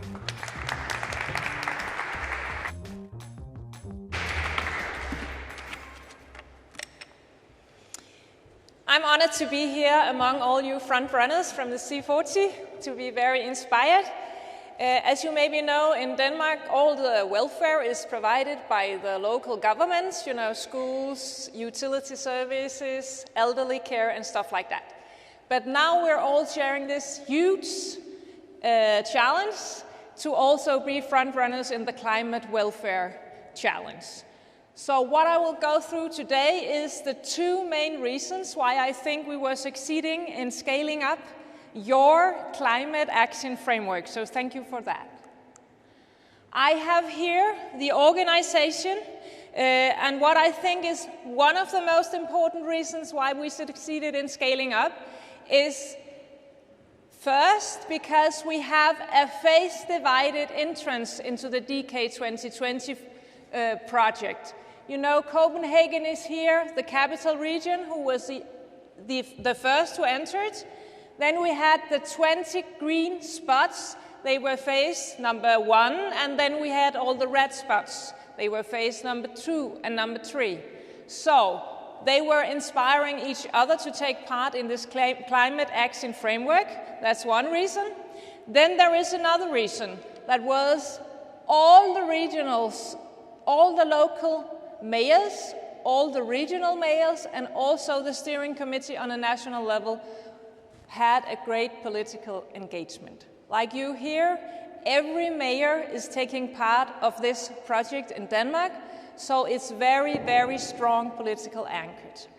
The third reason why I think the scaling was a success is that we have such great support from the great green think tank in Denmark called Concito, and the foundation of Realdania, and Jesper is behind this project as well. So both it was a divided scaling, it was political safe, and then it was supported by the greatest experts in Denmark. So this is how we made this scaling a very distributed and solid organization. One reason why we succeeded in this. And another one is, I think, in a fortnight there will be local elections in Denmark.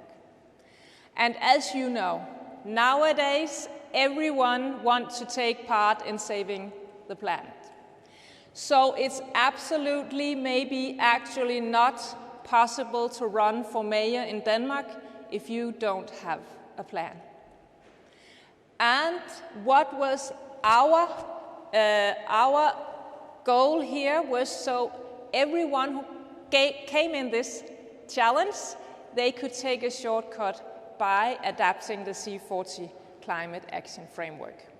So that should be my introducing to this. Thank you for listening.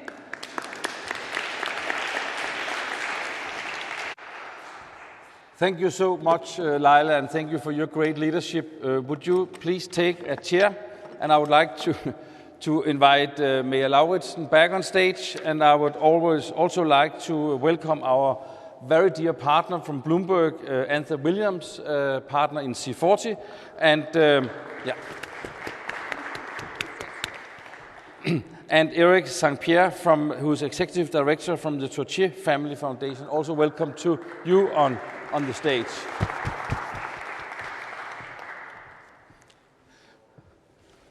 Thank you so much for being here, and we have now a little panel discussion which I think is shorter than we have prepared, but I will do my best so everybody will have a possibility to say some of the things that we have talked about before. I would like to start with you, Anta, and now you have heard a little from Mayor Lauritsen, from Laila, and from myself about this. Now we have 20 Danish climate action plans that are ready, and we have 75 who are almost ready or underway. Could you say something about, do you see a global perspective in using this model? Can this be scaled up to other countries? Yes. Well, thank you so much, Jesper, and it's a real pleasure to partner with you in this work and to hear the inspiration of the DK 2020 program. I think for us, just to see the momentum that's been created by these cities really setting strong targets And Mayor Garcetti, as I'm sure we've heard, has been burning the phone lines like crazy to get 1,000 global cities to sign up for the Race to Zero. Just having come over from the COP Blue Zone kind of negotiations themselves, it's really clear that cities remain as critical as ever to raising ambition and then delivering real progress that cuts emissions and improves people's lives. And so to me, the promise of the DK 2020 work has been that it's really scaling the kind of incredible tools that C40 has created to a much broader set of cities. And at Bloomberg, one of the reasons we've been so thrilled about and supportive of the C40 work is that it just networks, of course, mayors to one another to really figure out what's possible and then how to do it in a very practical way together. And so, through the C40 network, through the European Commission and Bloomberg Global Covenant of Mayors project, that reaches out to 10,000 smaller cities and towns than C40, and to us, I think DK 2020 is a really good model for how you can take tools like C40's equity tool, the pathway tool, and bring them to a much broader set of cities in a very practical way. So really mean it when I say I'm very appreciative of the mayors across Denmark and to your leadership, Jesper, in bringing it together and really making it happen. Thank you. That sounds good. It gives good hopes. And now on to you, Eric St. Pierre. The Trottier family is one of the big philanthropic funders of city and climate works in Canada. And just to say, it is allowed to change the DK 2020 to CA 2020. So do you see any Canadian perspectives in working with cities doing the Paris-compliant climate action plans? Well, thanks for having me here. And Trottier Family Foundation is a foundation in Montreal, Canada, a bit smaller than Bloomberg, but we still pull our weight in Canada. A few years ago, we approached the City of Montreal, C40 Cities, the David Suzuki Foundation, and we approached the city offering assistance and capacity to develop a Paris-aligned climate action plan. So what that meant was three things specifically: technical modeling expertise to basically help the City of Montreal become carbon neutral by 2050, and discover how to reduce emissions by 55% by 2030. Second, we provided technical capacity to the City of Montreal from C40 and some other experts to really help the city's climate action plan. And third, we developed an advisory committee that advised the mayor and the city staff, who are here today, on creating a Paris-aligned climate action plan. We now have 46 concrete measures, climate test, we have a zero emission zone, and energy labeling for the city. So we've looked at this model with Montreal, and we've been approached by other cities and very inspired by the DK 2020 model. And we're currently exploring how we can scale this, the Montreal experience, but to other cities in the Quebec region. Hopefully 3 or 5, but we'll aim big. Thank you. Thank you. Shouldn't we give a big...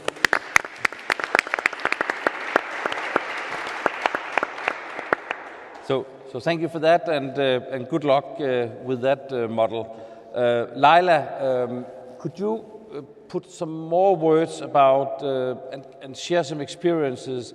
How has this DK 2020 project helped Danish municipalities, and do you have any findings or takes you could pass on to others, how, if they want to do something similar to what you have been doing in local government Denmark? Yes, I think I have 2 small findings I could share with you now. That is, the first thing is that before we entered DK 2020, there was like 6 different frameworks for climate in the municipalities throughout Denmark. So everybody was actually already started, but on each their ways. So now, sharing this framework from the C40 cities, it's been much easier to communicate and to take part in each other's plans. So that's one finding. And another finding that I think we struggle with through the world is it has been a little bit hard to take this to rural areas. Because as you might know, we measure this CO2 emissions in where we produce it and not where we consume CO2.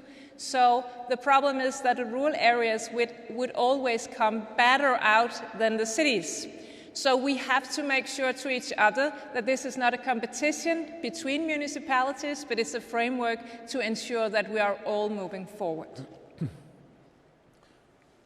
Thank you. You say it's not a competition, but didn't you have a feeling in the beginning when we did this that being some of the first, there was a little bit of a competition? I mean, yeah. To inspire people to engage in this has a little element of competition. But I mean, I see it as my role in the local government organization to keep people together in this challenge. So, of course, there is also competition and inspiration throughout, but we just have to secure that it's not easier doing and taking this challenge in the cities than it is in the rural areas. Thank you.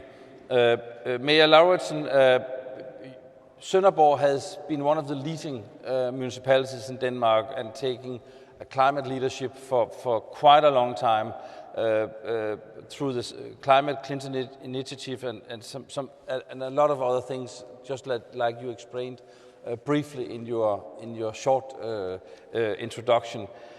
Could you say something about how has this helped you to step up? How has this helped you to be concrete? And how would it be able to help other mayors around the world to do the same, to be inspired by the C40 climate action plans? Yeah, I think it's very important to have this this platform and this collaboration and the same way of counting our work. How do we measure how far we are and so on? And I have to take the word competition again, because in the start there was a competition. In Sønderborg we always said we were the front runners, we were so good and all that. Today I think it's a very useful competition. We make pressure on each other. You have to go further, and it's very positive. And I also think that this DK 2020 has made us stronger as municipalities with support from Realdania and Garcetti. We have more power to the government, saying, Bloomberg said it. The country, the governments, they just talk, and the cities act, and we have the power to say to the government, you have to deliver the solutions, you have to deliver our possibilities to make the right things happen. And that's very useful, I think. If out there on the virtual platform today or in the room here, if there's anybody who wants to get closer to the experience in Sønderborg on local government Denmark, would you be willing to talk to people and share your experiences, or is it a secret? No, it's definitely no secret, and we really want to collaborate with everybody, but I think there are thousands and thousands of smaller cities like Sønderborg we can collaborate with, and we can maybe give some good ideas to them, and we really want to. Thank you, and I think one of the experiences here is that we can reach the goal, but we cannot reach the goal only with the megacities. We need the smaller cities, but we cannot do it without each other. So just like state and local government has to work together, big cities and small cities have to work together, because everybody has to participate in solving these problems.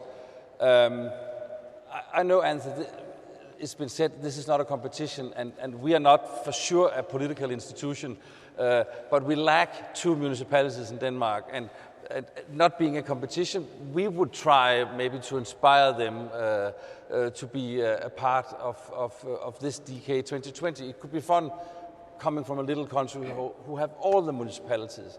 But could you see how philanthropy, other places than Denmark, could use this to scale up, to do something more in regions, having, just like you said with GCOP and all the other institutions, how can we take the climate action plans and make them alive in smaller cities?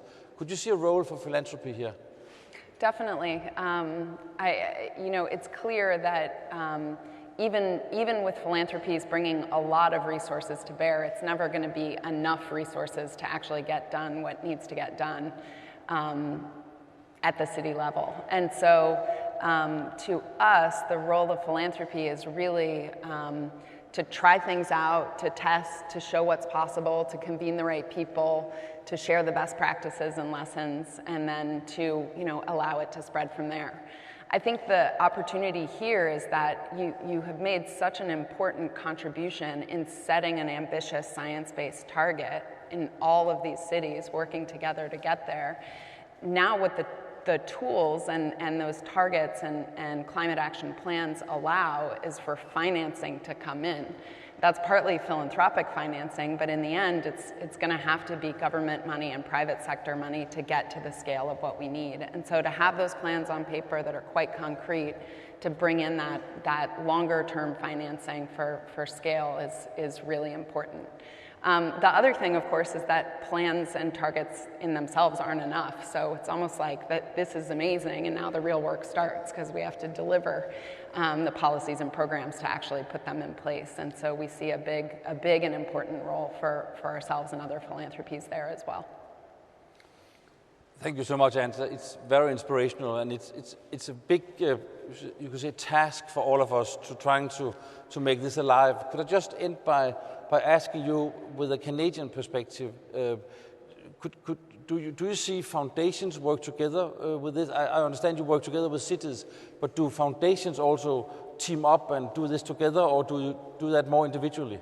Yeah, I loved what you said just about philanthropy thinking about sort of systems change and having limited capacity. So I think foundations need to work together. That's what we did with Montreal. We teamed up about 6 Montreal-based philanthropic foundations. So in looking at a DK 2020 model for Canada, we're going to need to work with a lot of other partners, including the philanthropic sector. Thank you so much for your participation, and thank you for listening. I hope this has just been a little inspiration on how you could take Mayor Garcetti's excellent thoughts about Race to Zero and take the C40 model about climate action plan and make it very concrete for even smaller cities. So reach out to us from Sønderborg, from local government Denmark, from Realdania, from Concito. We are here today, and we are easy to find. Emails or other way, reach out to us if you want to have inspiration. It could be an SW 2020, it could be for Sweden, it could be in all countries in the world. You could take this model and scale up the ambition so smaller cities have a chance to do the same as ambitious big cities in C40. Thank you for listening, and thank you for participating.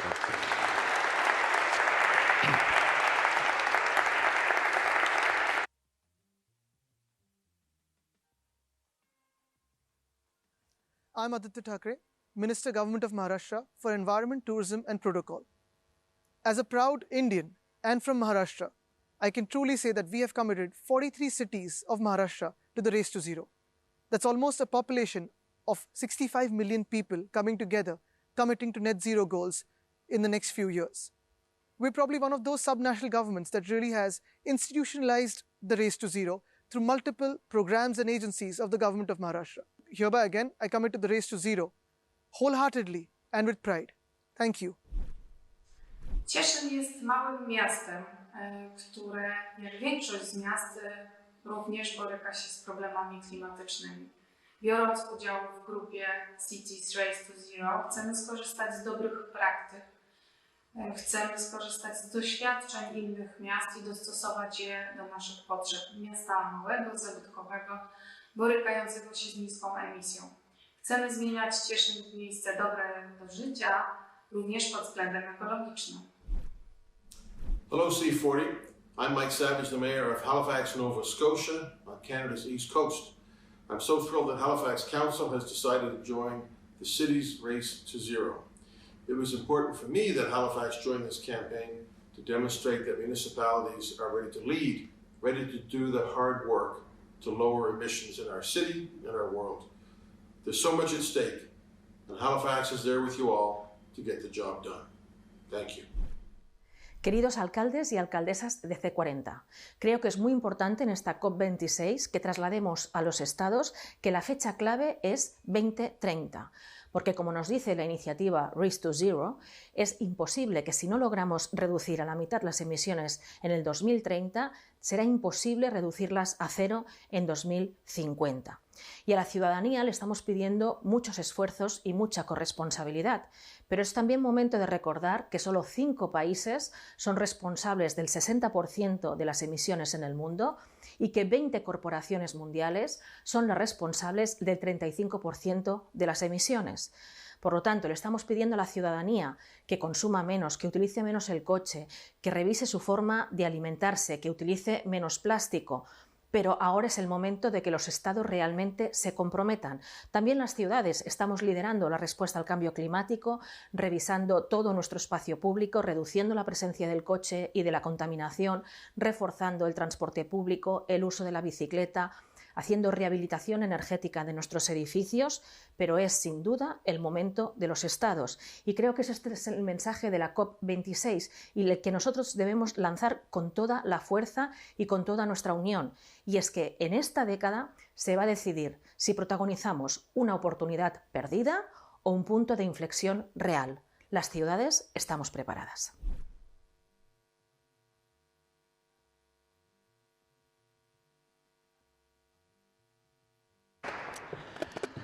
Thank you so much to everyone we've heard today already. We still have more to come. Jesper, thank you very much for your intervention, with your panelists for their insightful conversation. And I really do hope that the DK 2020 model can take off in other parts of the world, other cities and municipalities.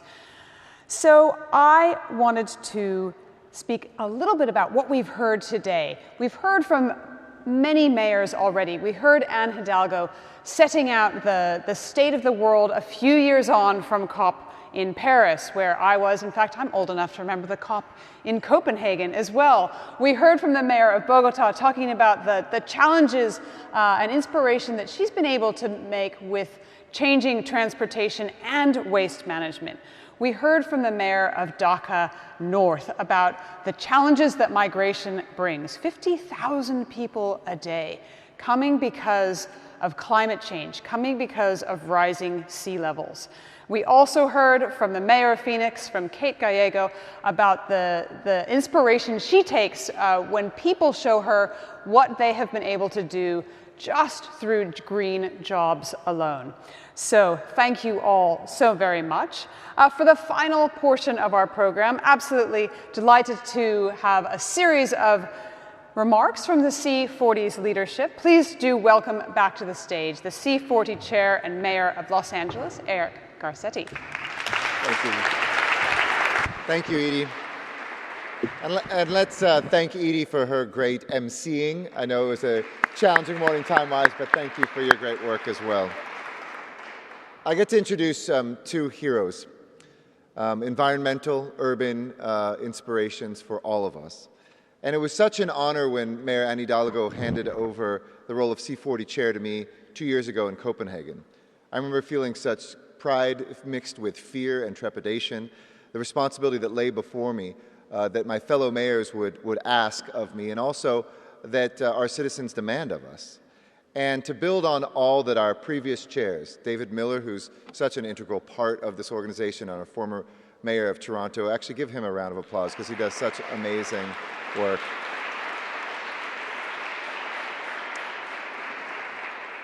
Ken Livingston, Mike Bloomberg, who I will speak of in just a moment, and Eduardo País as well. All of these incredible mayors, they're like kind of in the pantheon. As you come up as mayor, there's certain mayors you look up to, and each one of them had done such an extraordinary job. So as I looked at launching this decade of climate action, I knew that a global need was out there, but we couldn't have imagined a global pandemic was right around the corner. And the way that we were able to communicate in this, the way we were able to push forward, really laid a foundation. As I joked a couple nights ago, I only wanted to be chair because I knew that we would be in a pandemic for 2 years and I wouldn't get to see any of you. But I am so pleased to be able to hand over this organization to really a dear friend, forget the mayor stuff, just a dear friend and somebody who I believe in my heart as a great global leader. Sadiq Khan showed up with extraordinary leadership at the moment that we needed it. His commitment to his city, but his commitment also to understanding what connects cities together and what fuels cities. I've seen your brilliance, your commitment, how articulate you are, and you always wonder what's going to come next. I think each one of us lay a foundation, and to me to you, before that from Eduardo, that we just say, go and run. Bring your vision, be a mayor for mayors. And in this moment when London has been, okay, gotcha, super. in this moment, it's high tech that we're getting those messages like that. In this moment when we've been so pleased to be able to arrive here with the biggest commitment outside the national pledges, and I hope that the national pledges do exceed ours, but right now we're in the pole position, and we hope that we inspire 2 weeks of negotiations or 10 days left of negotiations that raise the bar too. I wanted to invite our new incoming chair. We'll have a month, and December 1st, you can say Garcetti is dead, Khan rises, long live the king. We've got a new king, and Mayor Khan, thank you for stepping up, because I know how busy it is and what demands we have as mayors to step up and to serve your fellow mayors and to serve your country. I hope the citizens of London realize how great it is for them, so selfishly why this is important, but also selflessly what you're giving to the world. Please welcome our incoming chair, Mayor Sadiq Khan.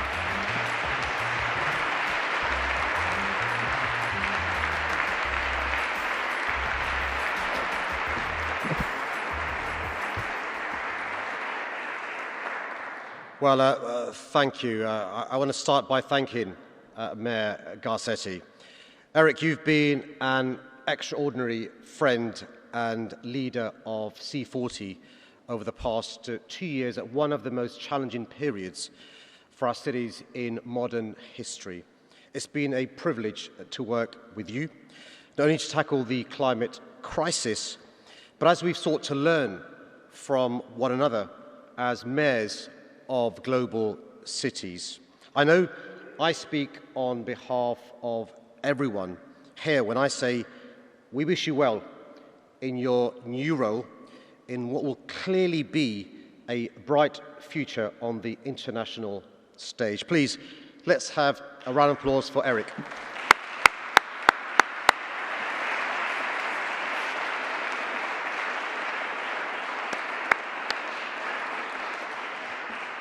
I also want to take this opportunity to thank C40's CEO, Mark Watts, the steering committee, our vice chairs, and the whole team at C40.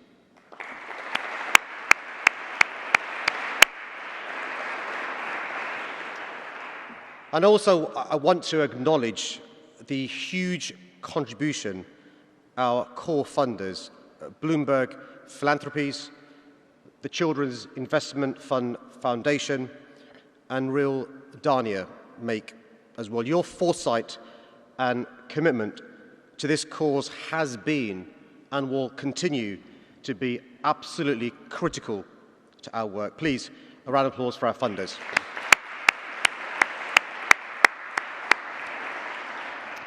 Look, when Eric first became chair of C40 in 2019, he called it the most important climate change implementation group in the world.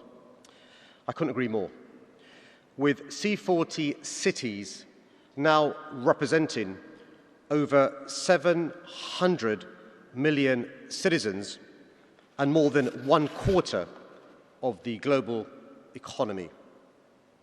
There aren't many things that come close to the mixture of emotions I felt when I was first elected mayor of my home city, but this is certainly up there. That sense of enormous pride, a recognition of the weight of responsibility entrusted in the chair, and the impatience to get stuck in. As we come together here in Glasgow, all the evidence shows that we are on the verge of a climate catastrophe. Humanity is truly at a crossroads, and time is not on our side. And that's why this conference simply must be the moment when national governments finally stop kicking the can down the road. As cities, we have a key role to play. And one of the reasons I'm so excited about taking on this role is because of the enormous potential of our cities to make a defining difference in this fight for the future of our planet.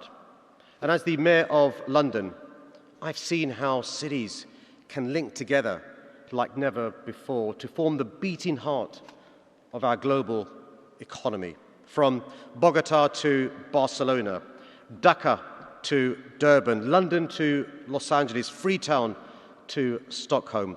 Together, we can and we must utilize the power of cities across the globe and continue to lead the charge when it comes to tackling the climate crisis. Taking the necessary action now, not in 10, 20, or 30 years' time, but now. We can change the frame of the debate from lofty mid-century targets to the investments we're making and the policies we're putting in place right now. This is about taking the tough decisions, placing urgency over expediency. I've recently had to make one of those big decisions in London. There were loud voices calling on me to delay the expansion of the world-leading ultra-low emission zone due to the pandemic. But it was too important to delay because it's literally a matter of life and death. So just last week, I increased the size of the zone 18-fold so that it covers nearly 4 million Londoners. The world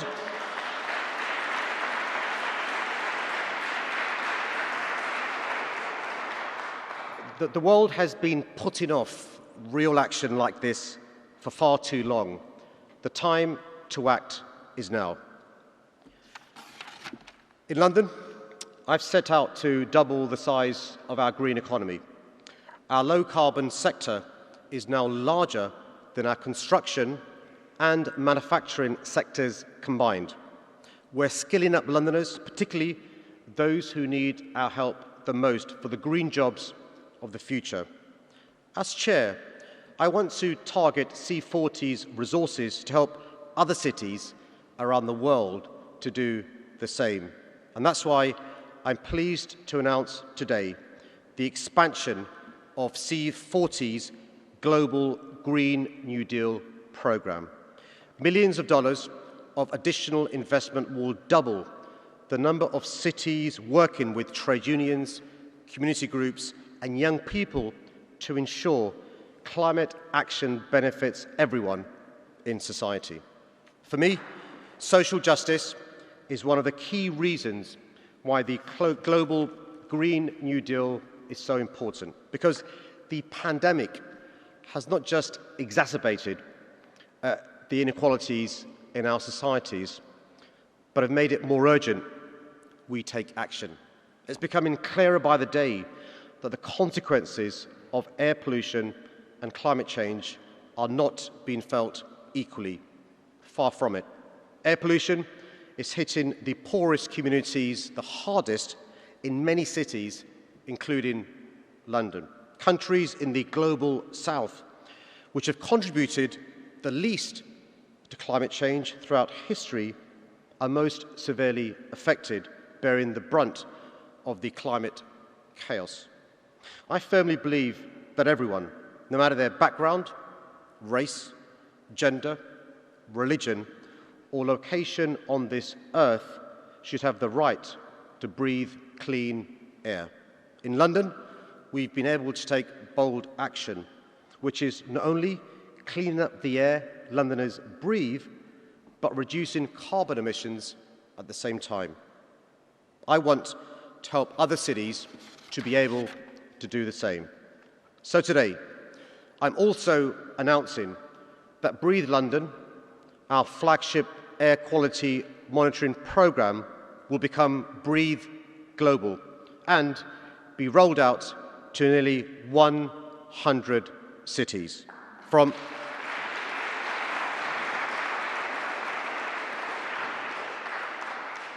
Lima to Lisbon, Tel Aviv to Tokyo. There will be targeted high-level support for 7 megacities where air pollution is the highest, to enact projects that will, within 2 years, bring down global pollution levels. And as Chair, I'll seek to do more to support cities in the global south facing the worst consequences of climate change. I'll push for resilience to global warming to be given equal prominence to mitigation. And I'll ensure that funding and investment to support green recoveries can flow to the global south, not just the global north. And this starts with the C40 budget itself. So today, I'm also pleased to commit that our next budget will see 2/3 of our total funding allocated to the global south.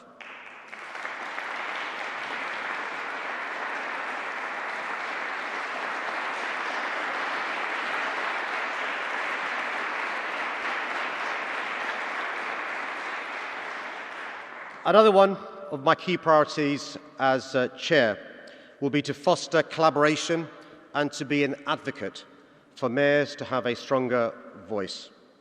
The truth is that national carbon emission targets cannot be met without us. So I'll use my position as Chair to call on governments around the world to truly unleash the potential of cities by giving us the additional investment and powers we need to boost our green economies and accelerate climate action.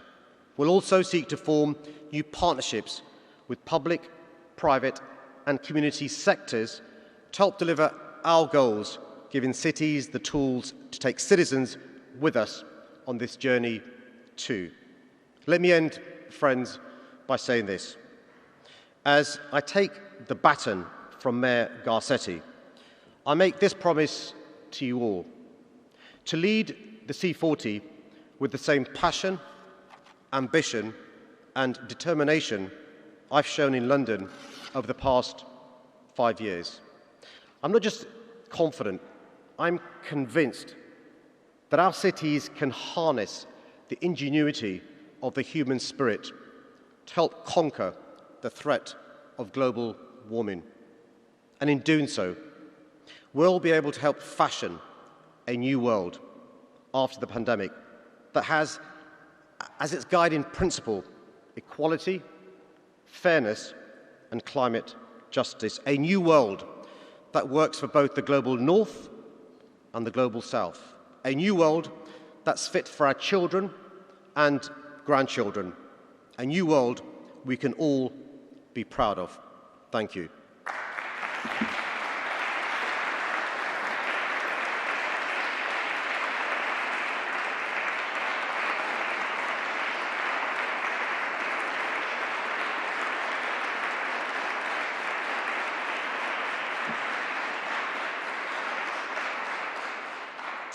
Thank you very much. So it's my pleasure now to introduce a dear friend, Mike Bloomberg. Mike, you and I are both big believers in the idea that the more we empower cities to act, the more progress we can make.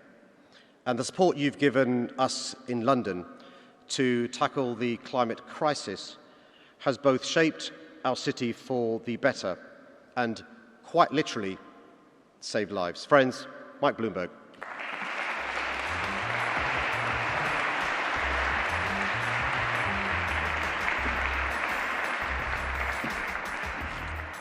Well, Mayor Khan, thank you very much, and hello, everyone. When the mayor talked about 7 million people, I had just walked into the front row, turned my back looking for the 7 million. You're a representative group of the 7 million, but hardly a majority.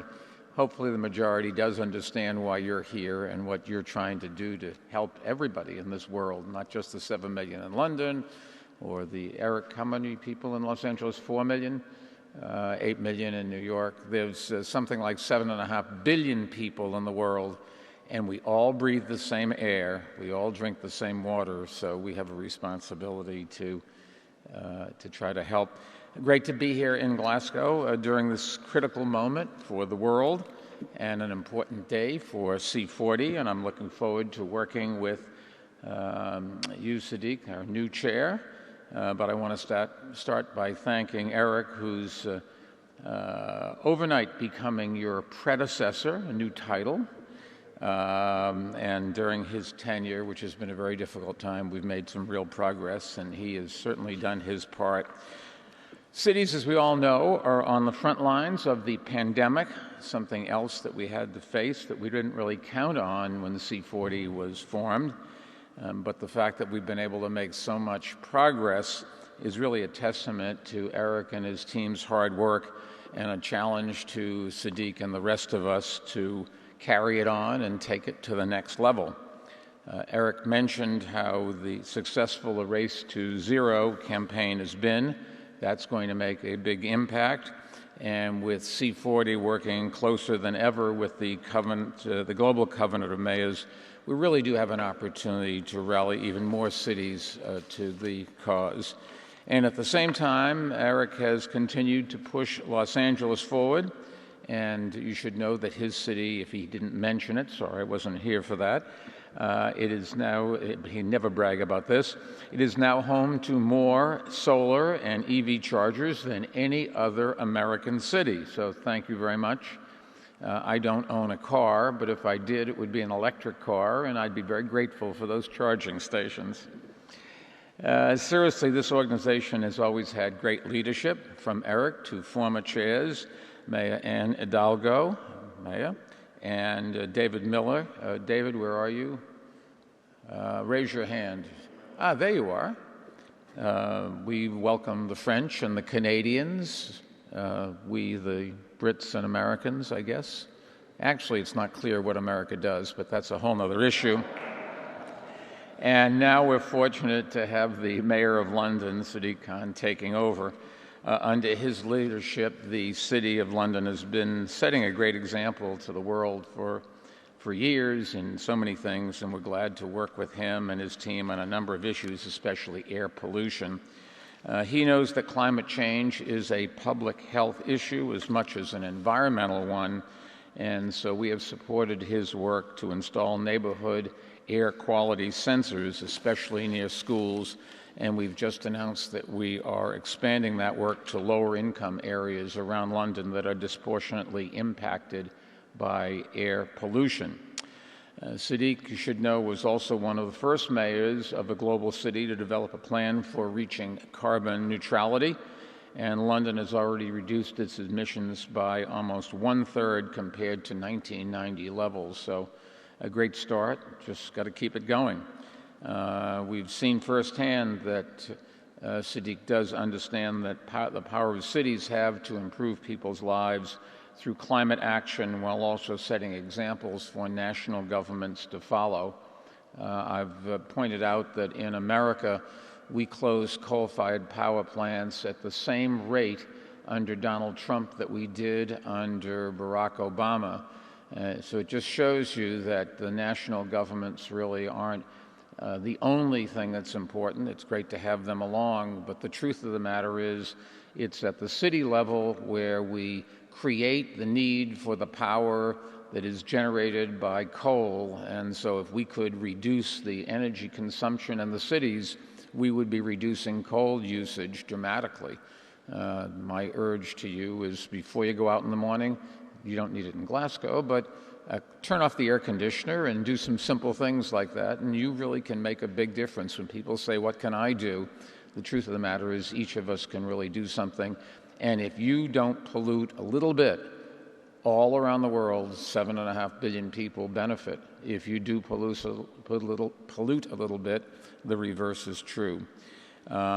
This is critical to understand that we have this in our hands. The pivotal movement for the world, I think, is when everybody says, I'm not going to take it anymore, and forces their companies and their governments and their families and themselves to pay attention, to understand the challenge that we face, to understand the risks that we run if we don't do what we need to do.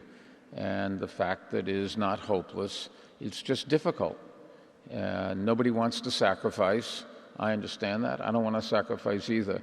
But I do want to breathe clean air. I do want to drink clean water. I do want that for my children and my grandchildren and anybody that follows after that. So we're all in this together, folks, and this is just one of the steps.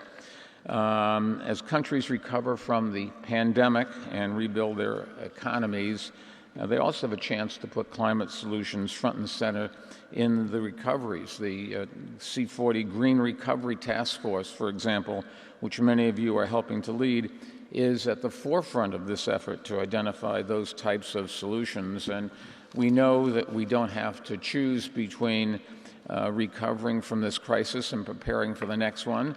The next crisis is already here. It's climate change, and the steps that we need to take to better prepare ourselves for the future are the same steps that should be taken to build a stronger and more resilient economy for the present. The false choice that we are always given of either or just isn't true. What is true is, with a little bit of pain and a lot of work, cleaning the air, cleaning the water can create more jobs than it takes away. We just have to do both sides of the equation. If you only do one, then you do deserve to be criticized. But if you do both, you can leave this world a much better place. At Bloomberg Philanthropies, we just announced, as many of you know, a new effort to help that global challenge. Over the past decade, our Beyond Coal initiative has shut down 2 out of every 3 of the coal-fired power plants in the United States and over half of those in Europe. Not by ourselves, but with others, all in this together. And now we are expanding that work and setting a new goal. The new goal is to close 1/4 of the world's existing coal plants and cancel all proposed coal plants by the year 2025. Let me repeat, 2025. If I do my math, that is 4 years away. And it's a practical time. I can envision what the world might be like, what my family and I might be like if hopefully I'm around 4 years from now. When I listen to people say they're going to do things by 2050, it leaves me not only cold, it's just outraged, because to have a goal that we know almost half the people that are alive today aren't going to be around to find out whether the elected officials, who certainly aren't going to be in office and making these promises, or corporate executives for that matter that do the same ridiculous thing. It is an outrage that people think that the rest of us are that stupid. If you make plans for 2050, don't bother to tell me about it. If you make plans for a reasonable time frame, it's a challenge, but it's something that we can do. We are going to also expand our work to 25 more countries where coal power is projected to grow rapidly, and we've got to stop that. We've got to make this truly a global effort to clean the air and reduce emissions, and cities will be critical to our partners in this work. C40 cities are leading the way, and by acting locally, they are helping their countries reach the national targets and hopefully exceed them that many of them have set. I know we're all eager to see where our chair leads us. You have a great challenge, Mr. Mayor, and we will hold your feet to the fire. You should just know that. All of you, thank you for coming. Thank you for participating in these events. We really together are making a difference. And when you go home tonight, I always end with this, just look in the mirror before you turn out the light, and you should be very happy to see somebody who's made a difference. And that should be, I think, all of our objective every day. Think of our families and think of what our families mean to us and what we're doing to give them a chance to enjoy life the way our generation has. Thank you.